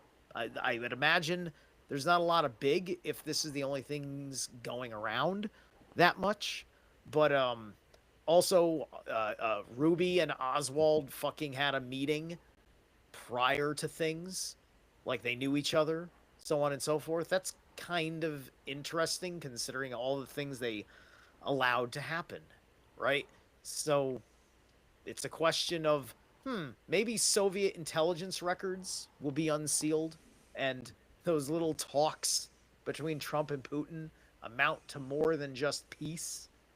You know, Langley is totally Virginia. Virginia is the Virgo is the Hermit card, and this is the only card with ruby color. It's got a big tongue with a strange white splash on the end of it. Yeah. Probably something sexual about that, but this is totally the Langley card, and it's got a rabbit. Like if you look really close, this is the eyeball of the rabbit. This is its nose. It even has little whiskers. Mm-hmm. It's got a little rabbit's face right there. Yeah, that's interesting. Yeah, the rabbit. Yeah, you know, it's interesting. I was listening to a really, really good esoteric thesis on Alice in Wonderland today, and the rabbit in Alice in Wonderland is a bit of a psychopomp, and the hermit is almost directly based on Odin as a psychopomp, right? Big time. And so making the hermit look like the rabbit, you know, this turns the illumination into the watch, right? And now you're following the illumination of time with the hermit. Wow. Wow. You know what? The rabbit was late. He's late. He's late. He's late. That's card number 9. Enneagram is number 9 is sloth. He's late. He's late. He's late. He's not getting there on time. Interesting. And one more thing, Zerilath, this is an old theory about the 3, 6, and the 9 as Okay. it might represent to Odin, Vili, and Ve. Sure. Yeah. Sure. Yeah. And so I think, if I recall, it's, I think Vili might be 3, Ve might be 6, and Odin would be number 9. All right. And So, that- it's a question because Vili is the willpower. They is the spiritual power, where Yeah. Odin is the mind. Yeah, totally. Yeah, I think that's it. I think that's it. And Yeah, that's Ve is not just used for the name of Odin's brother / kind of tripartite soul. It's also used as a terminology for various places of sanctuary. They will Right. call it the Ve, VE, just like the name of the So god. I think it would be interesting to take Odin, Vili, and Ve and re-listen to what Robert said earlier about these 3 planets in their position right now, corresponding to the 3 wars. You know, yeah, there's probably a lot to suss out about Odin, Vili, and Ve, and Uranus, Neptune, and Pluto being in the exact position for battle positions. We're in battle position in the planets. Okay, Uranus, Neptune, and Pluto. Sure. I think on the smaller planet side, Robert, you can tune in. So like, Vili would be Mars. Ve would be Venus. Venus, and then of course Mercury is Odin. Right. I thought Mercury was Loki. I would say Mercury retrograde. So Loki's kind of in charge right the fuck now. Because he's a trickster god, right? Isn't Loki a trickster god? He's an anti-god. He's a Jotun. He's a Jotun. Yeah. So he's among the primordial entities. And there's kind of different contexts that I see of him. And one is specifically of being the anti-gods, and the other is being a kind of on the more natural side and not the evil thing that I fight against. He's kind of a karma police. It's kind of like he will screw over anybody who has the karma that deserves it, right? Which is why you can't trust him at all, and there's 0 point in worshiping him or even having a conversation with him. So, okay, so Odin. what is the connection between Loki and Enki? Because I think they're the same character, and they're both half brothers, right? Isn't Enki the half brother of Enlil? I believe he is. I believe they're half brothers. Half brothers. Loki is quote blood brother. They're not related at all, but Okay. Loki tricked Odin into making a blood oath, and so they did the cut their hands and shake on it thing to mix their blood, right? Wouldn't like Endel be Thor, and Enki's more Loki, like Well, as that's Loki.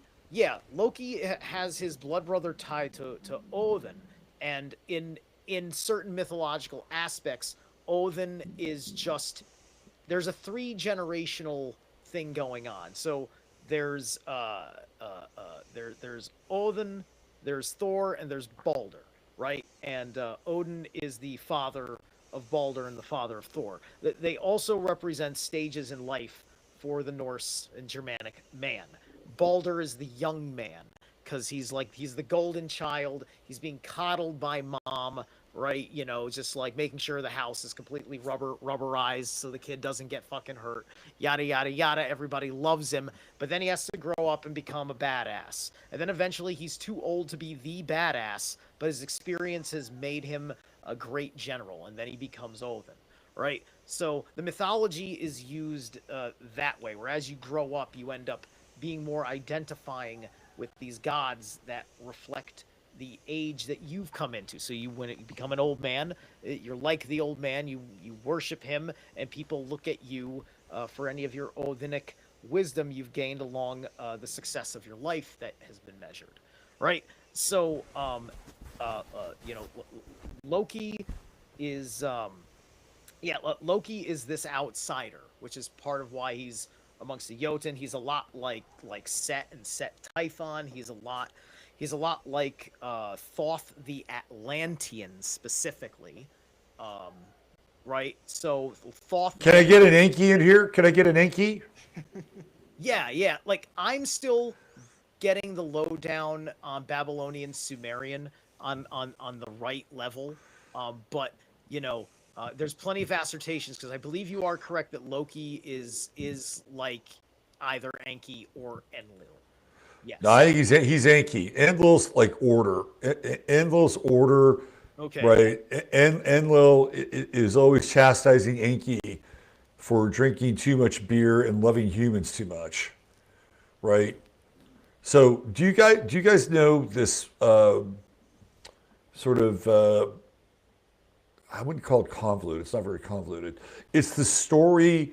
It's like the creation of Earth, Mu, and Atlantis, and the roles of Yahweh and Lucifer. Do you guys know this story?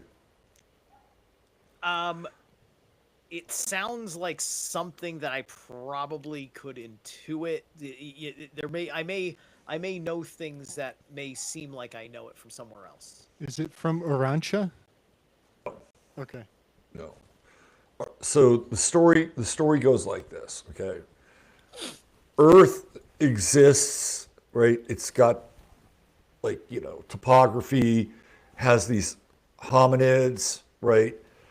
And what happens is that it is basically terraformed and seeded. And the two main characters who come to Earth along with their crew who terraform and seed Earth are Yahweh and Lucifer. And Lucifer is Yahweh's half-brother. He's his half-brother. Yahweh, again, this is theoretical. I'm just throwing it out there for you guys to digest, right? Yahweh is a Syrian, Syrian, Syrian. Lucifer is half Syrian and half Orion. So he is theoretically more rebellious, right? They basically land, right, and they're in sort of Mu. This is where they show up, in Mu. And Lucifer sees that Yahweh and the other like landing party are not very nice to the kind of the proto-humans that are there on Mu. Right? So Lucifer is the first social justice warrior. And he says, I want to liberate these people. So he takes them, and they eventually arrive at what would become the landmass of Atlantis, and he begins to genetically engineer them. which is the same story that you theoretically get with Enki and Enlil, right? Gotcha. So in this telling of the story, Lucifer is Enki. And through the genetic engineering, right, he creates the Atlantean race. And he's at odds, right? So Lucifer is also like, hey, I'm a fan of man, right? He's a fan of man. And Yahweh, of course, is, wagging his finger at Lucifer. Like, you don't do that. You fucked up, right? You fucked up. So Lucifer becomes the creator god of Atlantis. And he lives a fairly long life, and eventually he passes on, right? So what happens to Atlantis? It experiences this catastrophe. But it's not just, there are, Atlantis was more planetary than just like in the Atlantic Ocean, right? Mm-hmm. So supposedly, like Byzantium, there is this outpost of Atlantis in South Africa, which is not affected by some of the like seismic stuff. And they hear about this, like they hear about what happened, and they're all freaked out. So they try to connect with Lucifer, like on the astral plane, so that he can come back and save them, right? Because he was the one that created them. He's their father. And what happens is that whatever kind of signal they're using, meditation, crystals, whatever, the Orions show up. They're not Lucifer, who's, part Syrian and part of, the Orions show up and so, yeah, we're with him. We'll help you out.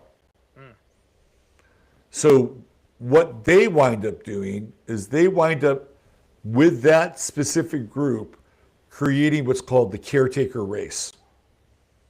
And it's that group of people who they leave behind and they kind of put in charge of this domain. Now, another part of the story, whether it's true or not, is that there are two things that they introduce to these people, and these two things put them into a spell. And once they take these two things, like the Orions have them, they're hooked, right? They will do anything. Do you know what those two things are? Finance and insurance. No, these are very prime. These are things you actually ingest. Those are, it's good. It's things you ingest. Mushrooms and cannibalism. Coffee and chocolate. Holy shit, the Pythagorean prohibition on beans. Oh man, you just blew my mind. I got to go to the bathroom. You just blew my mind. Wow. So the Coffee and chocolate are, if I can, yeah. they're the mind control sacrament. Okay. Pythagoras had a strong prohibition against beans because he believed the transmigration of souls went through the beans. But what's fascinating is the term westing means that your soul is dying. You're going to the west where the sun goes to die. But also the chocolate and the bean industry is sourced from the west. It actually comes from the west. So his claim that the souls and the transmigration goes through the beans is actually on the map of the realm. It's actually kind of true. Interesting. On my altar has effect for honor of Anubis, Anpu, and anybody who honors Anpu will tell you offerings of dark chocolate are something that he loves. Interesting. Chocolate is a phonetic anagram for locate you. There you go. And when I die, I certainly want my best friend to find me. Yeah, man. Yeah, good call. I gotta hit a the lot head. of chocolate, and there's a lot of gold running through my veins. All right, go use the loo, and I'm going to counsel Steve here. I was gonna say real quick though about your story. I absolutely have that sounds. I'm not 100% sure on all the details, but I do believe that is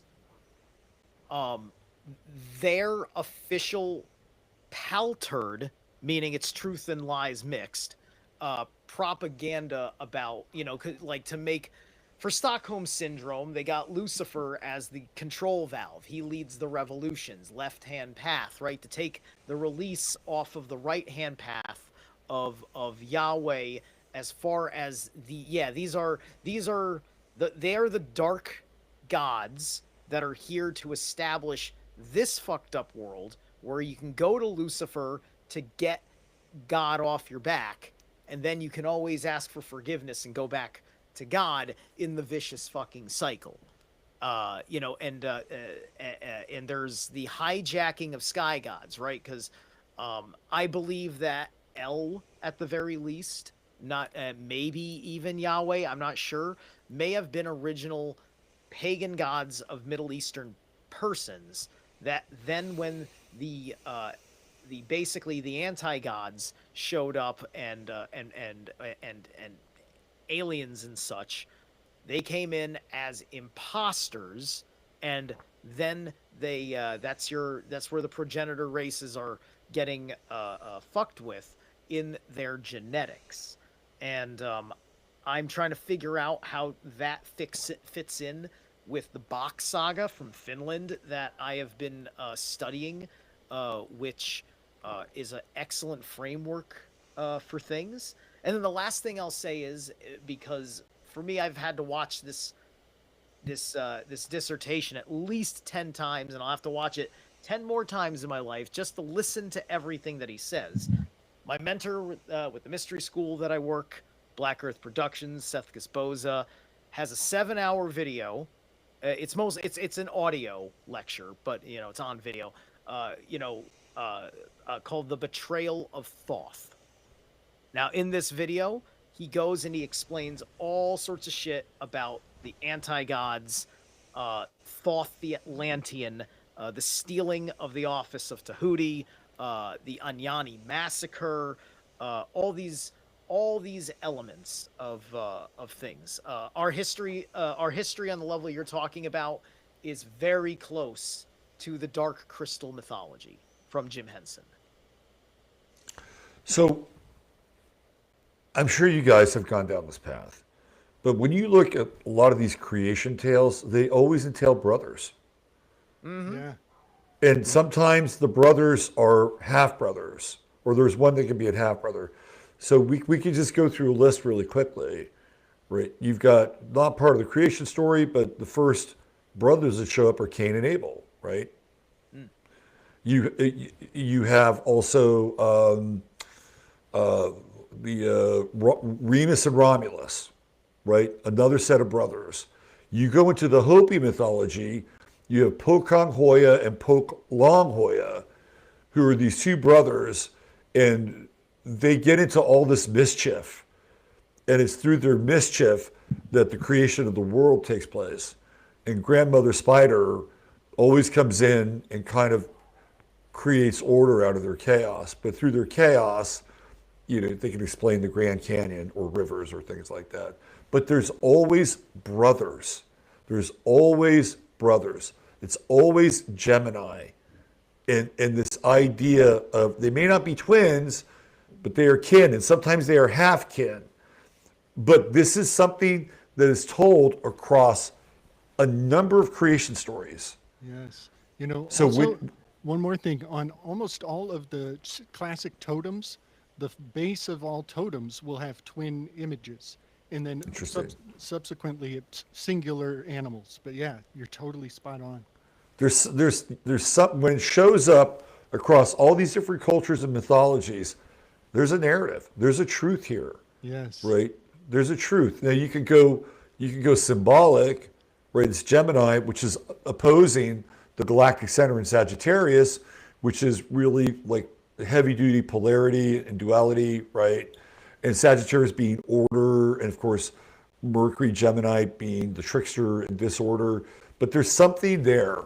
Mm-hmm. And I do think that there was again, Enki and Enlil, brothers. Right. And again, I believe Enki's his half brother. Yep. You can look it up. I may be wrong, but so there's something there. There's something about this brother story as it relates to creation that I think is really important. Yes. It's Well, my grand overarching theory on all things has to do with the placenta. The placenta is your divine twin, and I think that conscription, Stamp Act, and uh, birth certification is capturing your divine twin. And so, in my life experience, it's like I have everything that I've ever done wrong is immortalized in my divine twin on record on the state.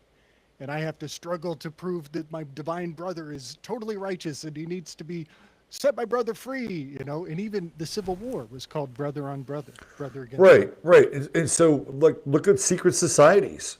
What do they call each other? brotherhood. Brother, right? There's something here, and it's also, in the macro sense, something we lack Yes, because we have no brotherhood. right. You That's know, so we true.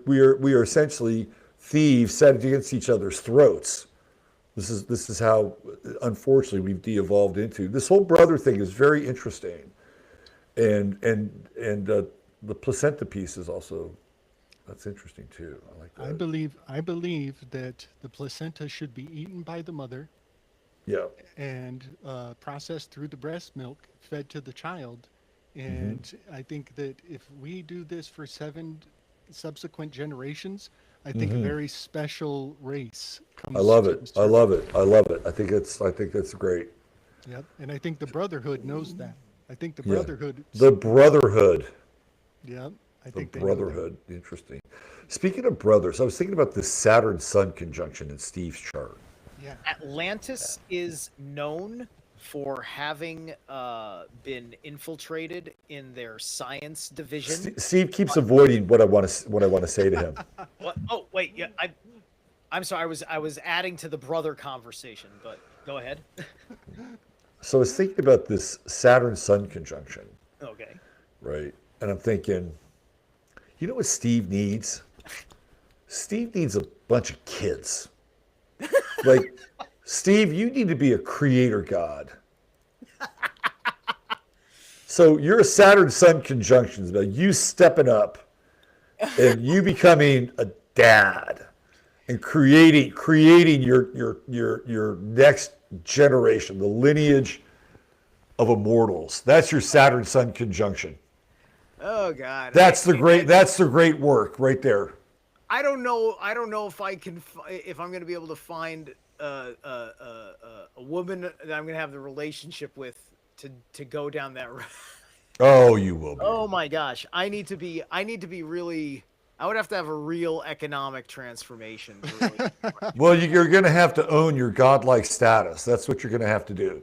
all right. All right. I'll have to put godlike in my resume and become. I don't know. Maybe the church will hire me because it works. Yeah, man. Definitely take Robert's advice before you take my advice on going and getting a firearm. Once you're a father, you're going to want to be at that firing range in no time. Oh my gosh. Yeah, man. You don't want to be shooting blanks.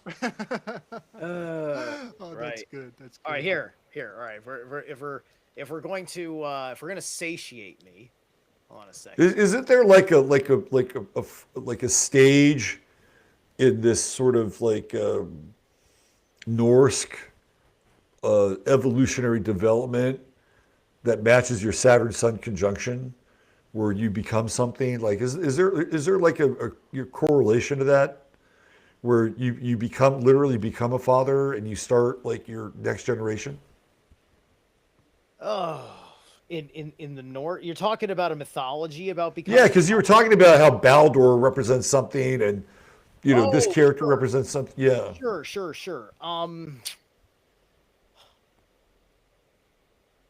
The one thing there's two things that are coming to mind. I think that I believe is one story with the god Heimdall, the one who guards the walls of Asgard, the gate to the Rainbow Bridge. He is Heimdall is the Omni one. When people talk about, oh, God can see all and hear all, in Norse mythology, one god, that was his attributes. His attributes were the six senses, and that was Heimdall, right? He sacrificed his ear to the Well of Memory the way Odin sacrificed his eye. A lot of people don't know that. Heimdall is supposed to have one ear. He is also a maimed god. And in one of his stories, I believe, is about him and I guess the goddess wife of his. It's a story I've only read once or twice. I have to read it again. But there is a story about him with a family and a home. I know that one. And then there's the story of the god Freyr, who is he's an earth god. He's if Freya is Mother Nature, then Freyr is Father Nature, if you will, right? And he marries Gerd. Gerd is a Jotun, not an anti-god. She's kind of a goddess of gardens. Her name means guard or garden, right? And part of the marriage contract was that he laid down his sword to plowshares, right? So he gives up the fight to become the father and cultivate his wife to plow her fields. There you go. Right. But you see, that's the problem, is that now I can't have my gun slick. Maybe you're going to have to get the gun to rescue a princess. Maybe that's the order of operations here. Yeah, I don't know. My princess is in another castle. All right, so Rob, hit me up here. There's my son. There's my situation. I am 17 degrees, or is that 15? Yeah, 17 Aries. Yeah. There's my nonsense. Look at this ridiculous kite. Well, I tell you, you got to get up to the take your cursor. All right. So, let's do a little astrology here. Take your cursor down to the second house. Second house. Right there. Okay, so you have Neptune there, and you have the moon there.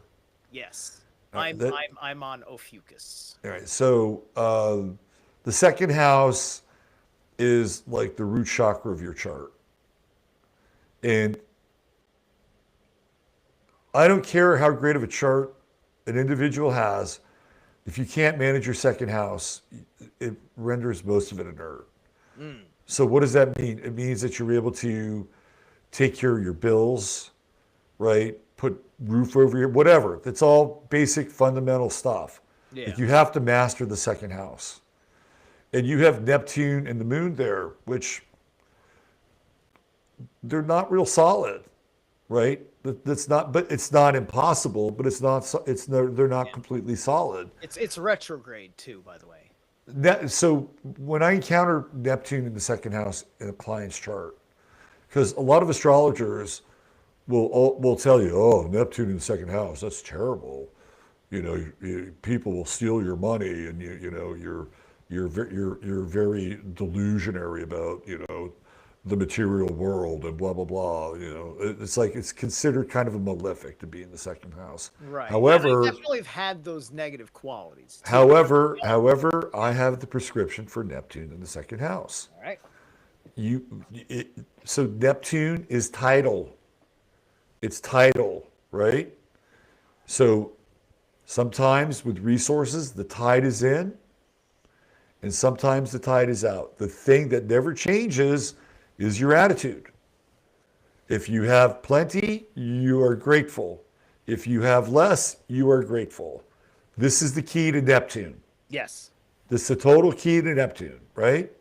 So even retrograde, the retrograde motion will get you to ultimately think about it, right? What's going on here? What is going on here? It brings you back. It brings you back to this really primary place, right? Placement. Now, the moon is what? The moon is connected to the tides. Mm-hmm. Bingo. So the moon is also related to your emotional expression. It's also related to your mother, by the way.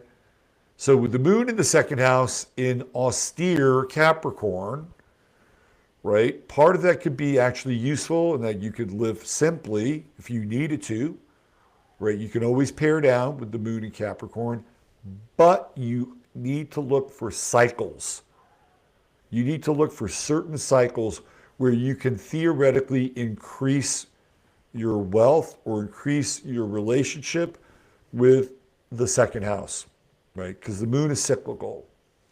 So you have to understand cycles in your chart. That's very, very important. You can just look at things like high tide, low tide, new moon, full moon. It's going to be very helpful. Now, in order to master this, once you have the gratitude part down, the tide in, tide out, that you can live without less, you can live with less, which is the moon in Capricorn. What are they doing up here? You got this great trine going on up here with Mars. You got a great Mars-Neptune trine. That's really creative. Your true node is in Leo. It's conjunct Mars. My son, you must have courage. You must have faith, right? And you have to, this is an important part here because you have the sun in the 5th house. This is Leo's house, right? Leo's house. You have the true node in Leo. You have Mars in Leo. And you have Jupiter at 0 Virgo, which is now the degree of Regulus, which has been associated with Leo for centuries. And it moved into Virgo in 2011. Yep. So it is now Virgo and the people are theoretically the new rulers. Right? So Steve, you need to move into this area where you are essentially embodying the traits and qualities of a king. This is what you need. Whatever that is. Even the sun in the 5th house, right? That's Leo's house. What's it doing? What's your son doing? It's trining Mars. All this stuff in Vedic, in my Leo here, it's all on Maga, which is representative of a throne. So this is the key to your second house, right? You have to act as if. Act as if. Yeah. That's it's gonna be slow because I feel like I have been, especially since I lost the weight and got jacked up. On top of just really owning like the level of what because things flipped at a certain point when I started doing this back in 2012 when I knew who you were from Revolution Radio, but never made the connection. And shout out my old friend Noreen Helphand. Wild at Heart from Revolution Radio back in the day, for getting us finally in touch.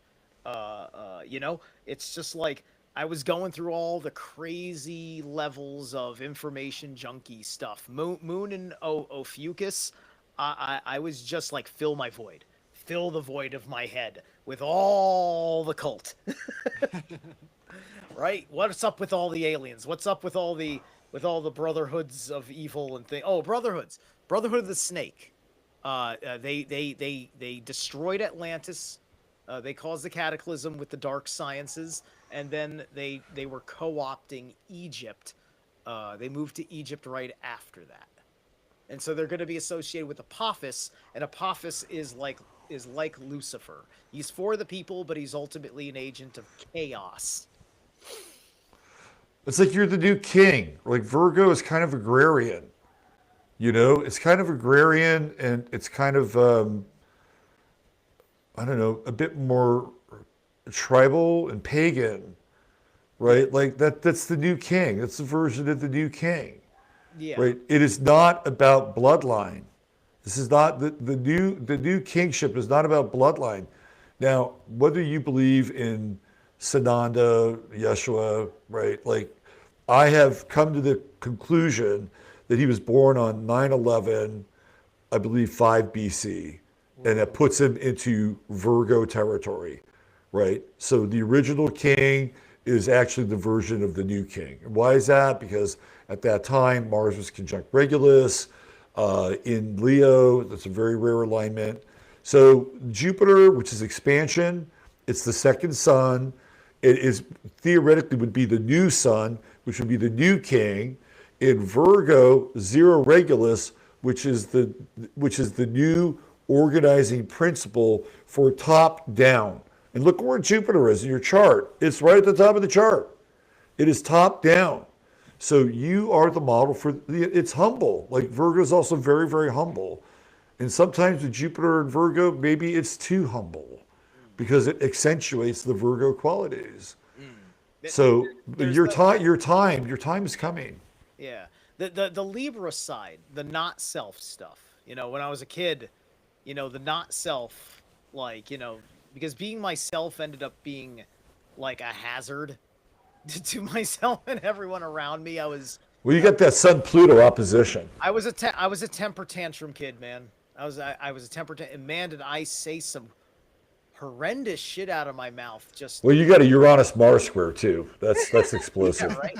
But I got I'm curious. I want to ask you a question about your Pluto. I got Pluto in Libra, so Yeah, like, I want to ask you a question about that. like, this is it's like I'm like a Justicar, right? It's just like I'm like a grand, it's like I can lead the Grand Inquisition with the Aries energy on the opposite end of the Pluto energy. I like that. Have you had friends die? Yeah, a couple of friends died. Not not a tremendous amount. But a couple is more than one. Yeah. Slick, have you had friends die? Yeah. Yes. How many? Oh my. At least 5.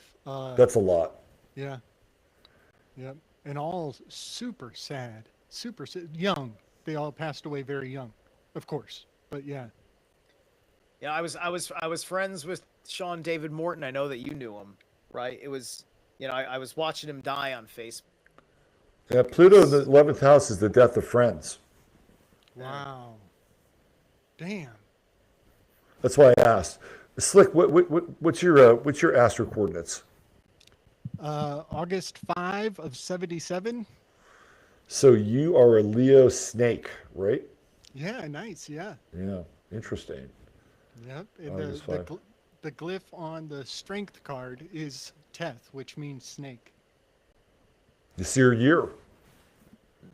I sure hope so. I'm feeling Are you it. feeling it? Are you feeling into it? Oh, I am feeling it. I have never been able to dream so big. I have never been able to dream so big. That's awesome. Yeah. Yeah. Yeah. Because- I'm a monkey. Oh, I love monkeys. My kid's a monkey. Yeah, I'm a metal monkey. So in Chinese astrology, the monkey is Leo. Oh, cool. The monkey is Leo. Yeah. Okay, that's interesting. Like I'm told that the Monkey King is a Martian archetype. He's one of the few like deities that's representative of Mars, who's more largely known to be benevolent. So I end up kind of having some favoritism towards Hanuman. Because he's a good like I don't have to like, oh man, Ares, god of war, yeah, just like, no, Hanuman, you know, because you know it's his bombastic energy, but he's channeling so much, you know, that there's more of a state of joy and things. There's a lot that I have to. But isn't Hanuman a warrior too though? He's also a warrior. He's a warrior. He's absolutely a warrior, right? But his stories, like, I'm just saying that like. That's the thing. It's just like every time I hear a Hanuman story, like it's not as like it's not in the same kind of gray area. It's just like he's doing heroic things, right? It can tell you a heroic story. Like what's the heroic stories that Ares has in Greek mythology? I can't quite think of them. He's more like how he was in like the 90s TV show for Hercules, where he's like a conspirator plotting war to happen to feed his power, which makes him a bit of a trickster. Yep. He's got bloodlust. Yeah, he's got the bloodlust, right? And this comes from the fact that I believe that when these imposter sky gods came, they eventually moved from Sumeria to Egypt, and then they moved into Greece, and then they supplanted the Greek culture when they were upping their civilization and made the tyrannical Zeus. Right. Interesting. So Zerilath, can you pull the last graphic I sent Yeah, yeah. since the last time you looked. I just wanted to share a little something with Robert on the prohibition of beans. Yeah, The because co- also just remember when Zeus supplanted Kronos, they said that's when the golden age of mankind ended, right? And that was the end of of the last continuity of history as well, right? Because then It would be then the end of we're back time. to Like it zero. would be the end of time or the beginning of time with Kronos, right? Because Uh, Kronos is time. right, right, exactly, right. Yep. Okay, so oops. Okay, hang on a second. I closed. So Slick, the snake is Taurus, by the way. It's Taurus. Okay. All right. Yeah, yeah. So Very cool. yeah. So, many years back, I guess it's been at least 2 years ago, I was doing an herb walk video with my buddy Chance Garton and Mario and Michelle from Symbolic Studies and Michelle's Healing Home, and our buddy Kyle from Tippecanoe Herbs was taking us through the the flower. He brought up a picture of the flower of the cacao plant. And this picture he chose is unique from most images of the cacao flower because it's head on. It's looking directly at the flower. So I'm aware that this has a bit of pareidolia going on, where you kind of see something, but you wouldn't have seen it if you looked at it from a different angle. And as he's telling us about the cacao flower, I'm looking at the image he has, and I'm like, and we're on an herb walk. Like, this is all about healing and medicine. This is not conspiratorial, but I'm looking at that flower and I'm like, that looks like the Baphomet. That damn flower looks like the Baphomet. It's just, but I'm not going to say anything. I'm just going to shut up. Hmm. But then I go online and I look it up on Wiki as he's talking, and I realize that Theobroma is the scientific name for this plant. And I'm kind of a autist around anagrams. It's a five petal plant. Oh, yeah, good So it has point. the pentagram. It's a Good pentagram point. flower.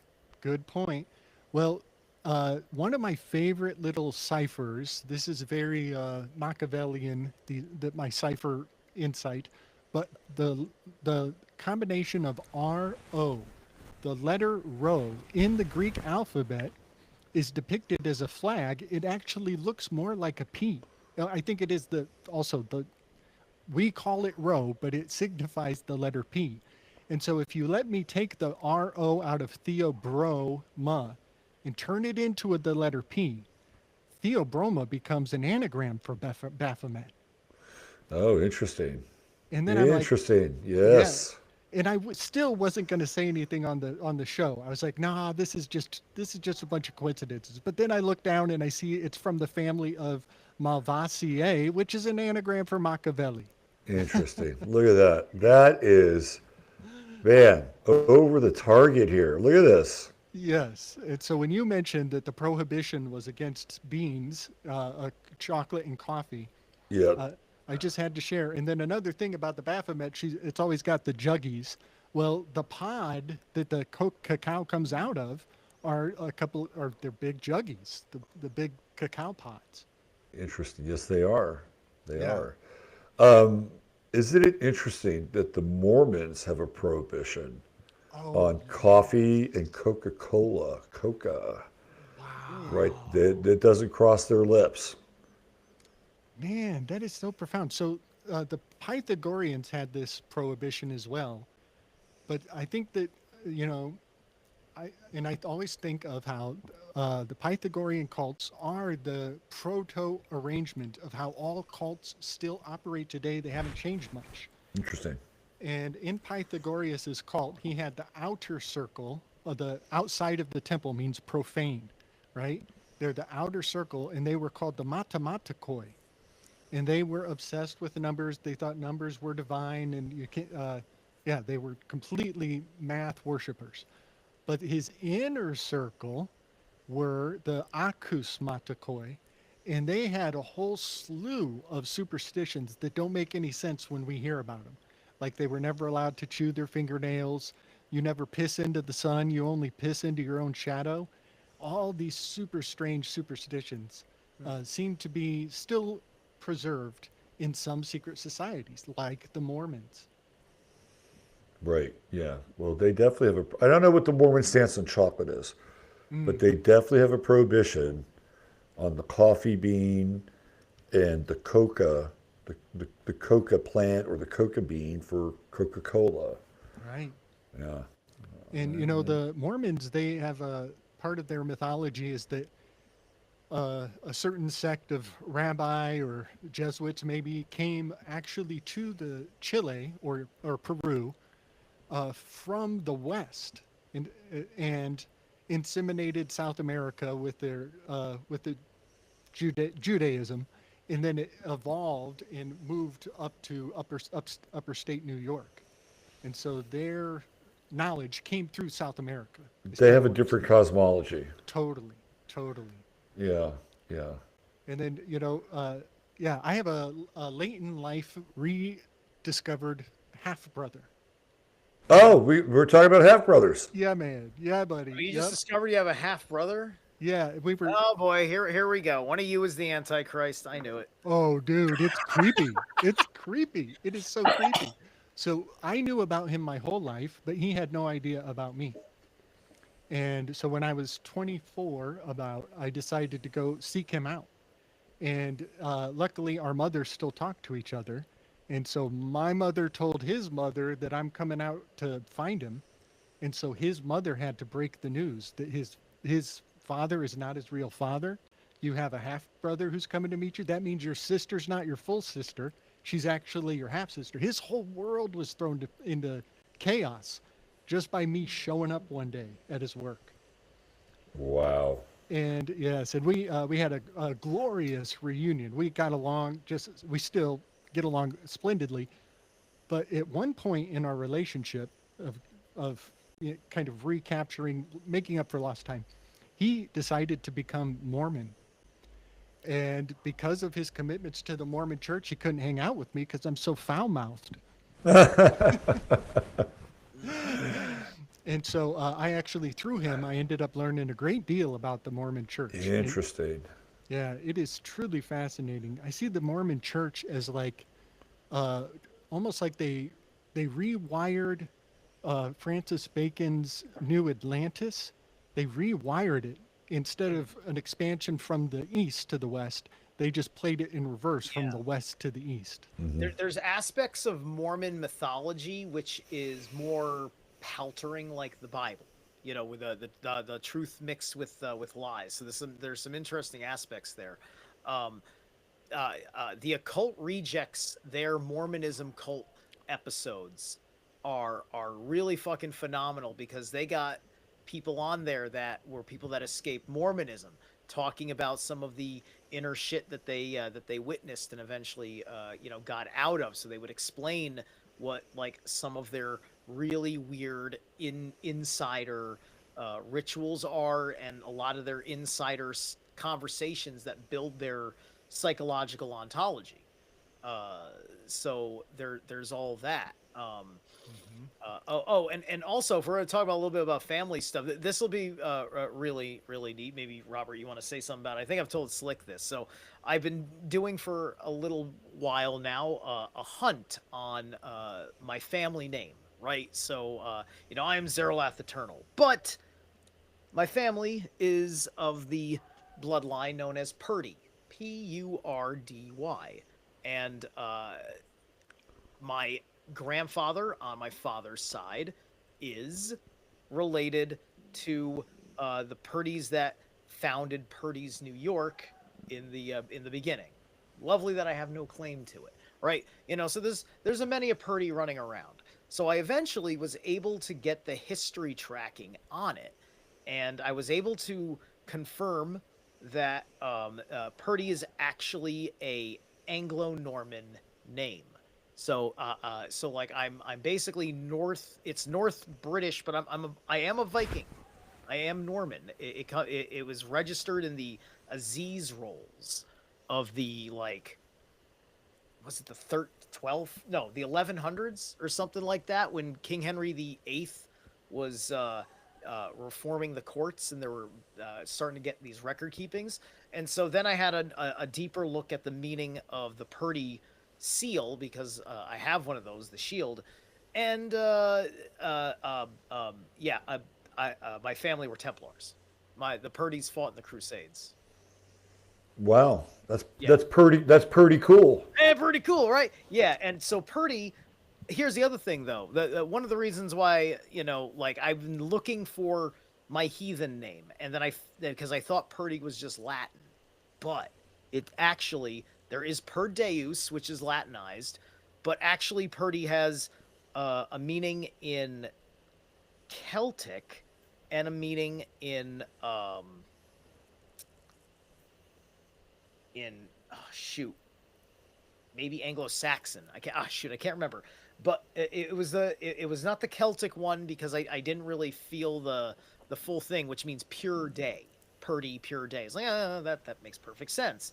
But it means like the little hearth, right? That's right. Right. So and you said I should be king. Well, anybody named Stephen is Greek for a garland crown. There you go. So It's a very Virgo Jupiter 0 Virgo crown. Yeah. So so basically, my name says I'm king of the little hearth. I like that. Right? I like that. You're a Purdy animal. Yeah. Yeah. We got. I want to give us about 10 more minutes. It is a work night, so let's chit chat for about 10 more minutes, around 10 o'clock. Yeah, that's fine. Wrap this So up and I'll give you the etymology of my government name, okay? And there's a kind of an interesting synchronistic story around it. All right, so my birth name on my father, his last name is Morris, Morris. And Morris means the dark one. It's a derivation of Moor, right? And the Moors were dark, okay? So it's dark, okay? Now, my first name is Robert. Here, Robert is black. Robert means bright fame or shining star. Okay. That's what Robert means. And then my middle name is Leslie. And Leslie basically translates into dweller of the gray land, right? So if you do my name, I am the dark one of bright fame who comes from the gray land. Like that. Wow. That's the etymology. Now, this is the interest. That part is marginally interesting, but the interesting part is that there is a saint, and his name is Saint Maurice. Mm-hmm. And you will know Saint Maurice by another name, which is Saint Moritz, which is the peak in Switzerland.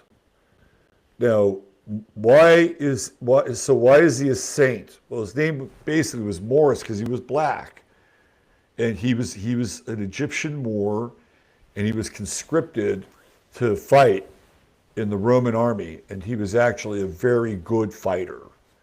And he was a high-ranking officer in the Roman army. And there were troops that were part of the regiment or the battalion that he was a part of. And the commanding officer, whoever he was, commanded Morris to shoot the troops or to kill the troops. They've got to kill the troops. And he wouldn't do it because he was beginning to embrace Christianity. So he was not going to kill his own men. And so he was killed. And the Catholic Church canonized him. Nice. And that's where you get Saint Maurice or Saint Moritz in Switzerland. Okay. So his feast day is September 22nd, which is my birthday. Whoa, wow. Okay? And one of his main shrines is in Piedmonte, Italy. Right? I grew up on Piedmont Road in California, San Jose, California. I went to Piedmont Middle School and I went to Piedmont High School.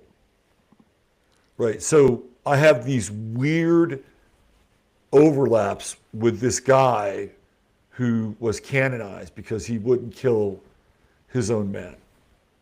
And it's like, when I started to look into it, I go, this is really bizarre. Like, this is very strange, but, Yeah. I resonate with it on some level. Nice. And in American pop culture, Maurice is associated with those like yourself who speak on the poppetists of love. Some people call me Maurice. Yeah. Yeah. See that, Rob? Are we getting the shield? We getting the shield? Look at this. We getting the pretty shield. See the helm, the closed face helm. That's the Templar signature. You Nice. can look that up online. That's not like something that like just somebody bought in a store and engraved the name. The Templar blood runs through this man.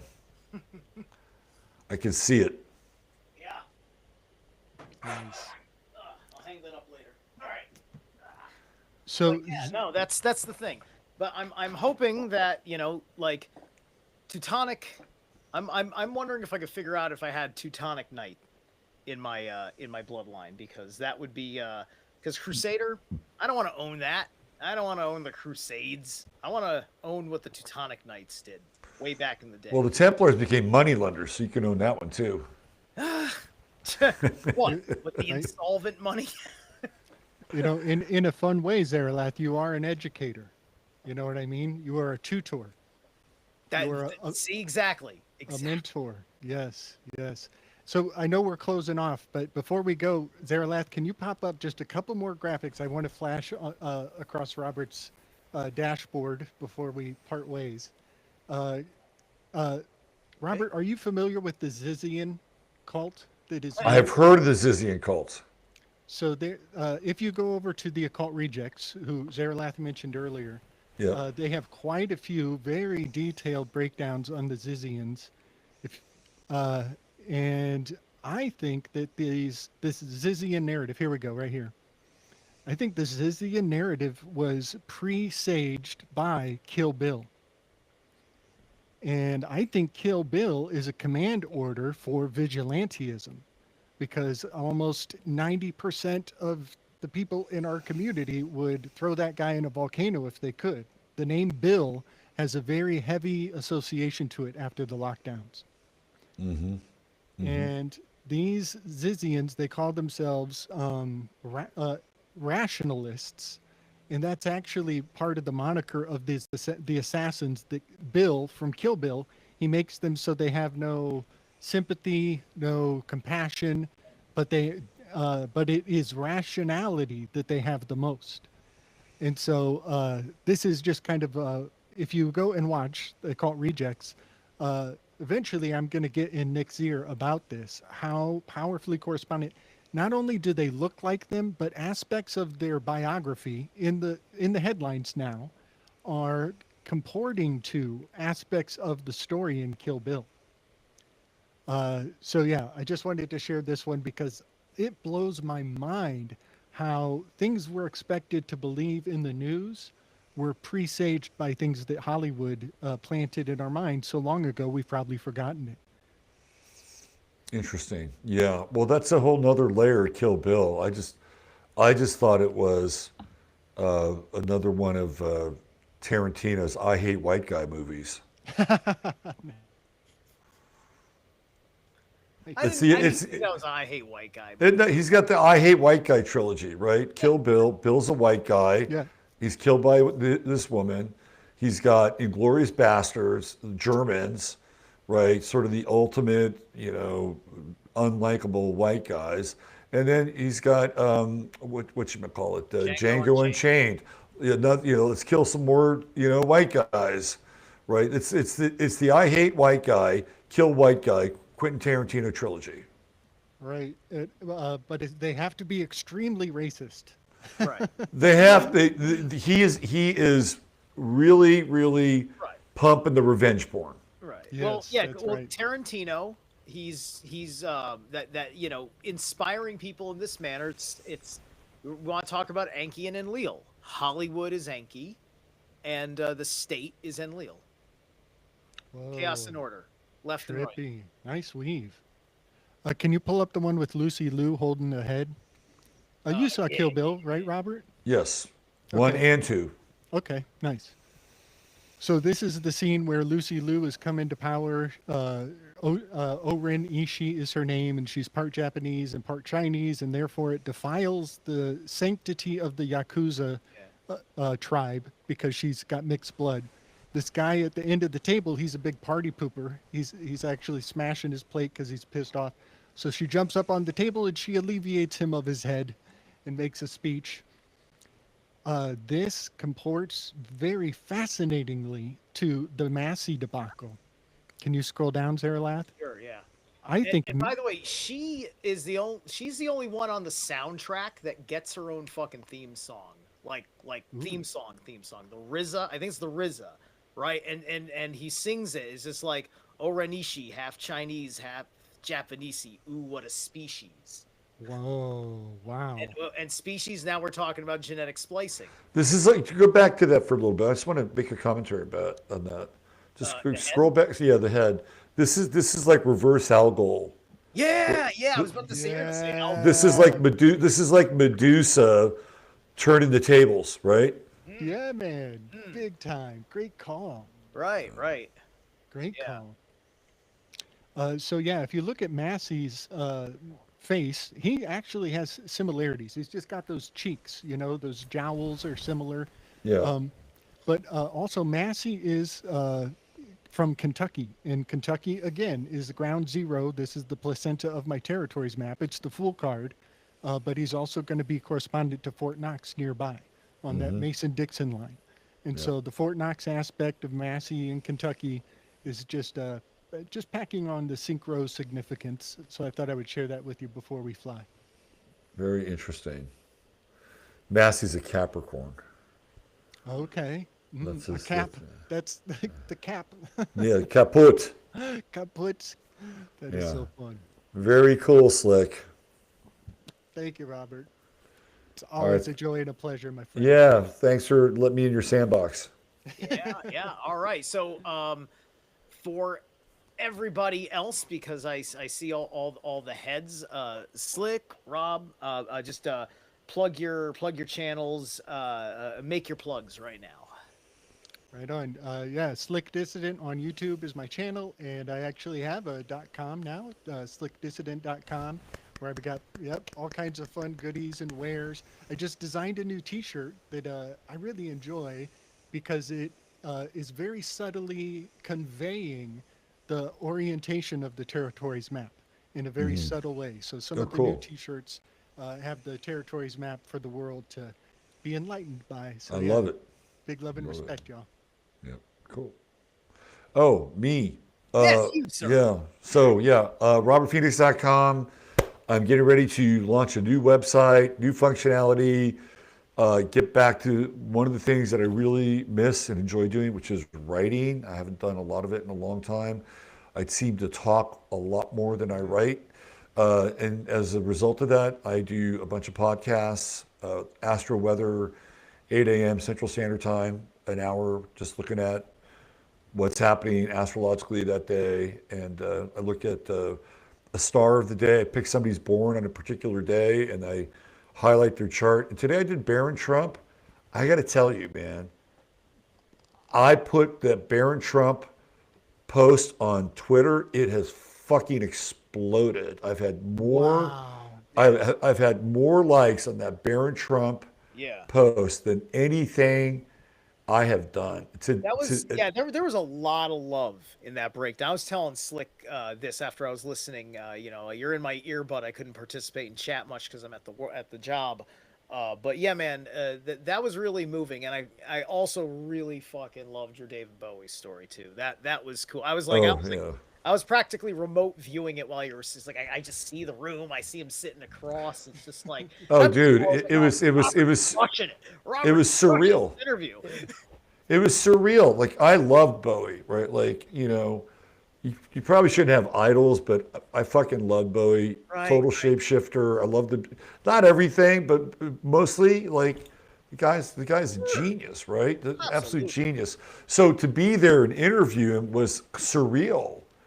right? Yeah. And they say that you shouldn't meet your idols. And I dug the guy. I thought he was really funny and very gracious. And I caught him. I got a little gotcha moment with him. So that was cool. I'm patiently hoping with all of the controversies that I speak of that I will get some. There's some musicians that I've asked and am yet to ask that like are doing really interesting music, right? Like I want Kyle Rasmussen of the death metal band Vitriol, like no one's fucking business. The man has bloodline to witches.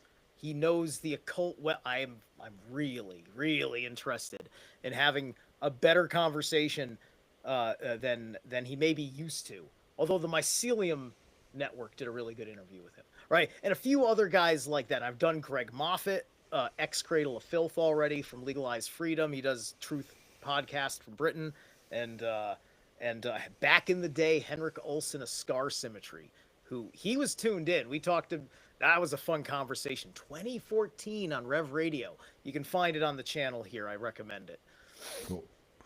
Anyway, it's 10:03. I gotta go move big car batteries in a warehouse tomorrow. Thank you guys so much. Tune in on Monday, 7 p.m. Eastern Standard Time for my interview with Mario Garza of Symbolic. Tune into that. Mario's the man. Mario is the man, and I hopefully after Ryder Lee settles, me and Slick are gonna do with Ryder a panel on The Shining forwards and backwards. I already have the screenshots all set. I'm just waiting for Ryder to be available. It's gonna be deep. It's gonna be deep. Yeah, buddy. Yeah. All right, guys. Thanks, fellas. Have a great night. Hold on, let me close it in YouTube first. It'll be a cleaner cut. All right, guys. Good night. Good night. Good night. Big love and respect, y'all. All right, and